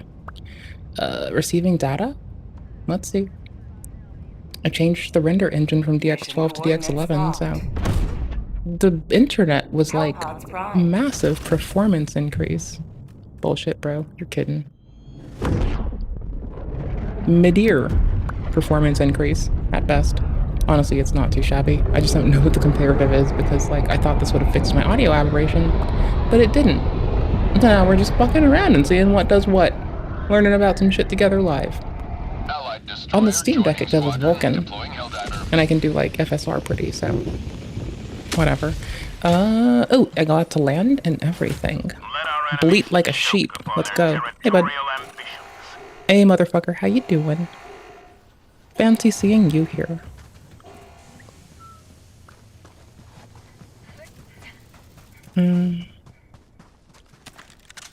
Forward.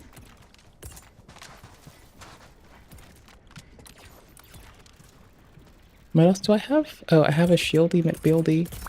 Requesting backpack. Dropping a pin. North 100 Oh. meters.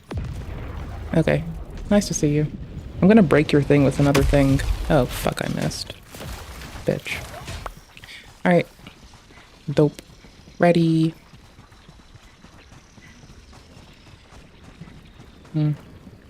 There's something I need to do with this. Hold on.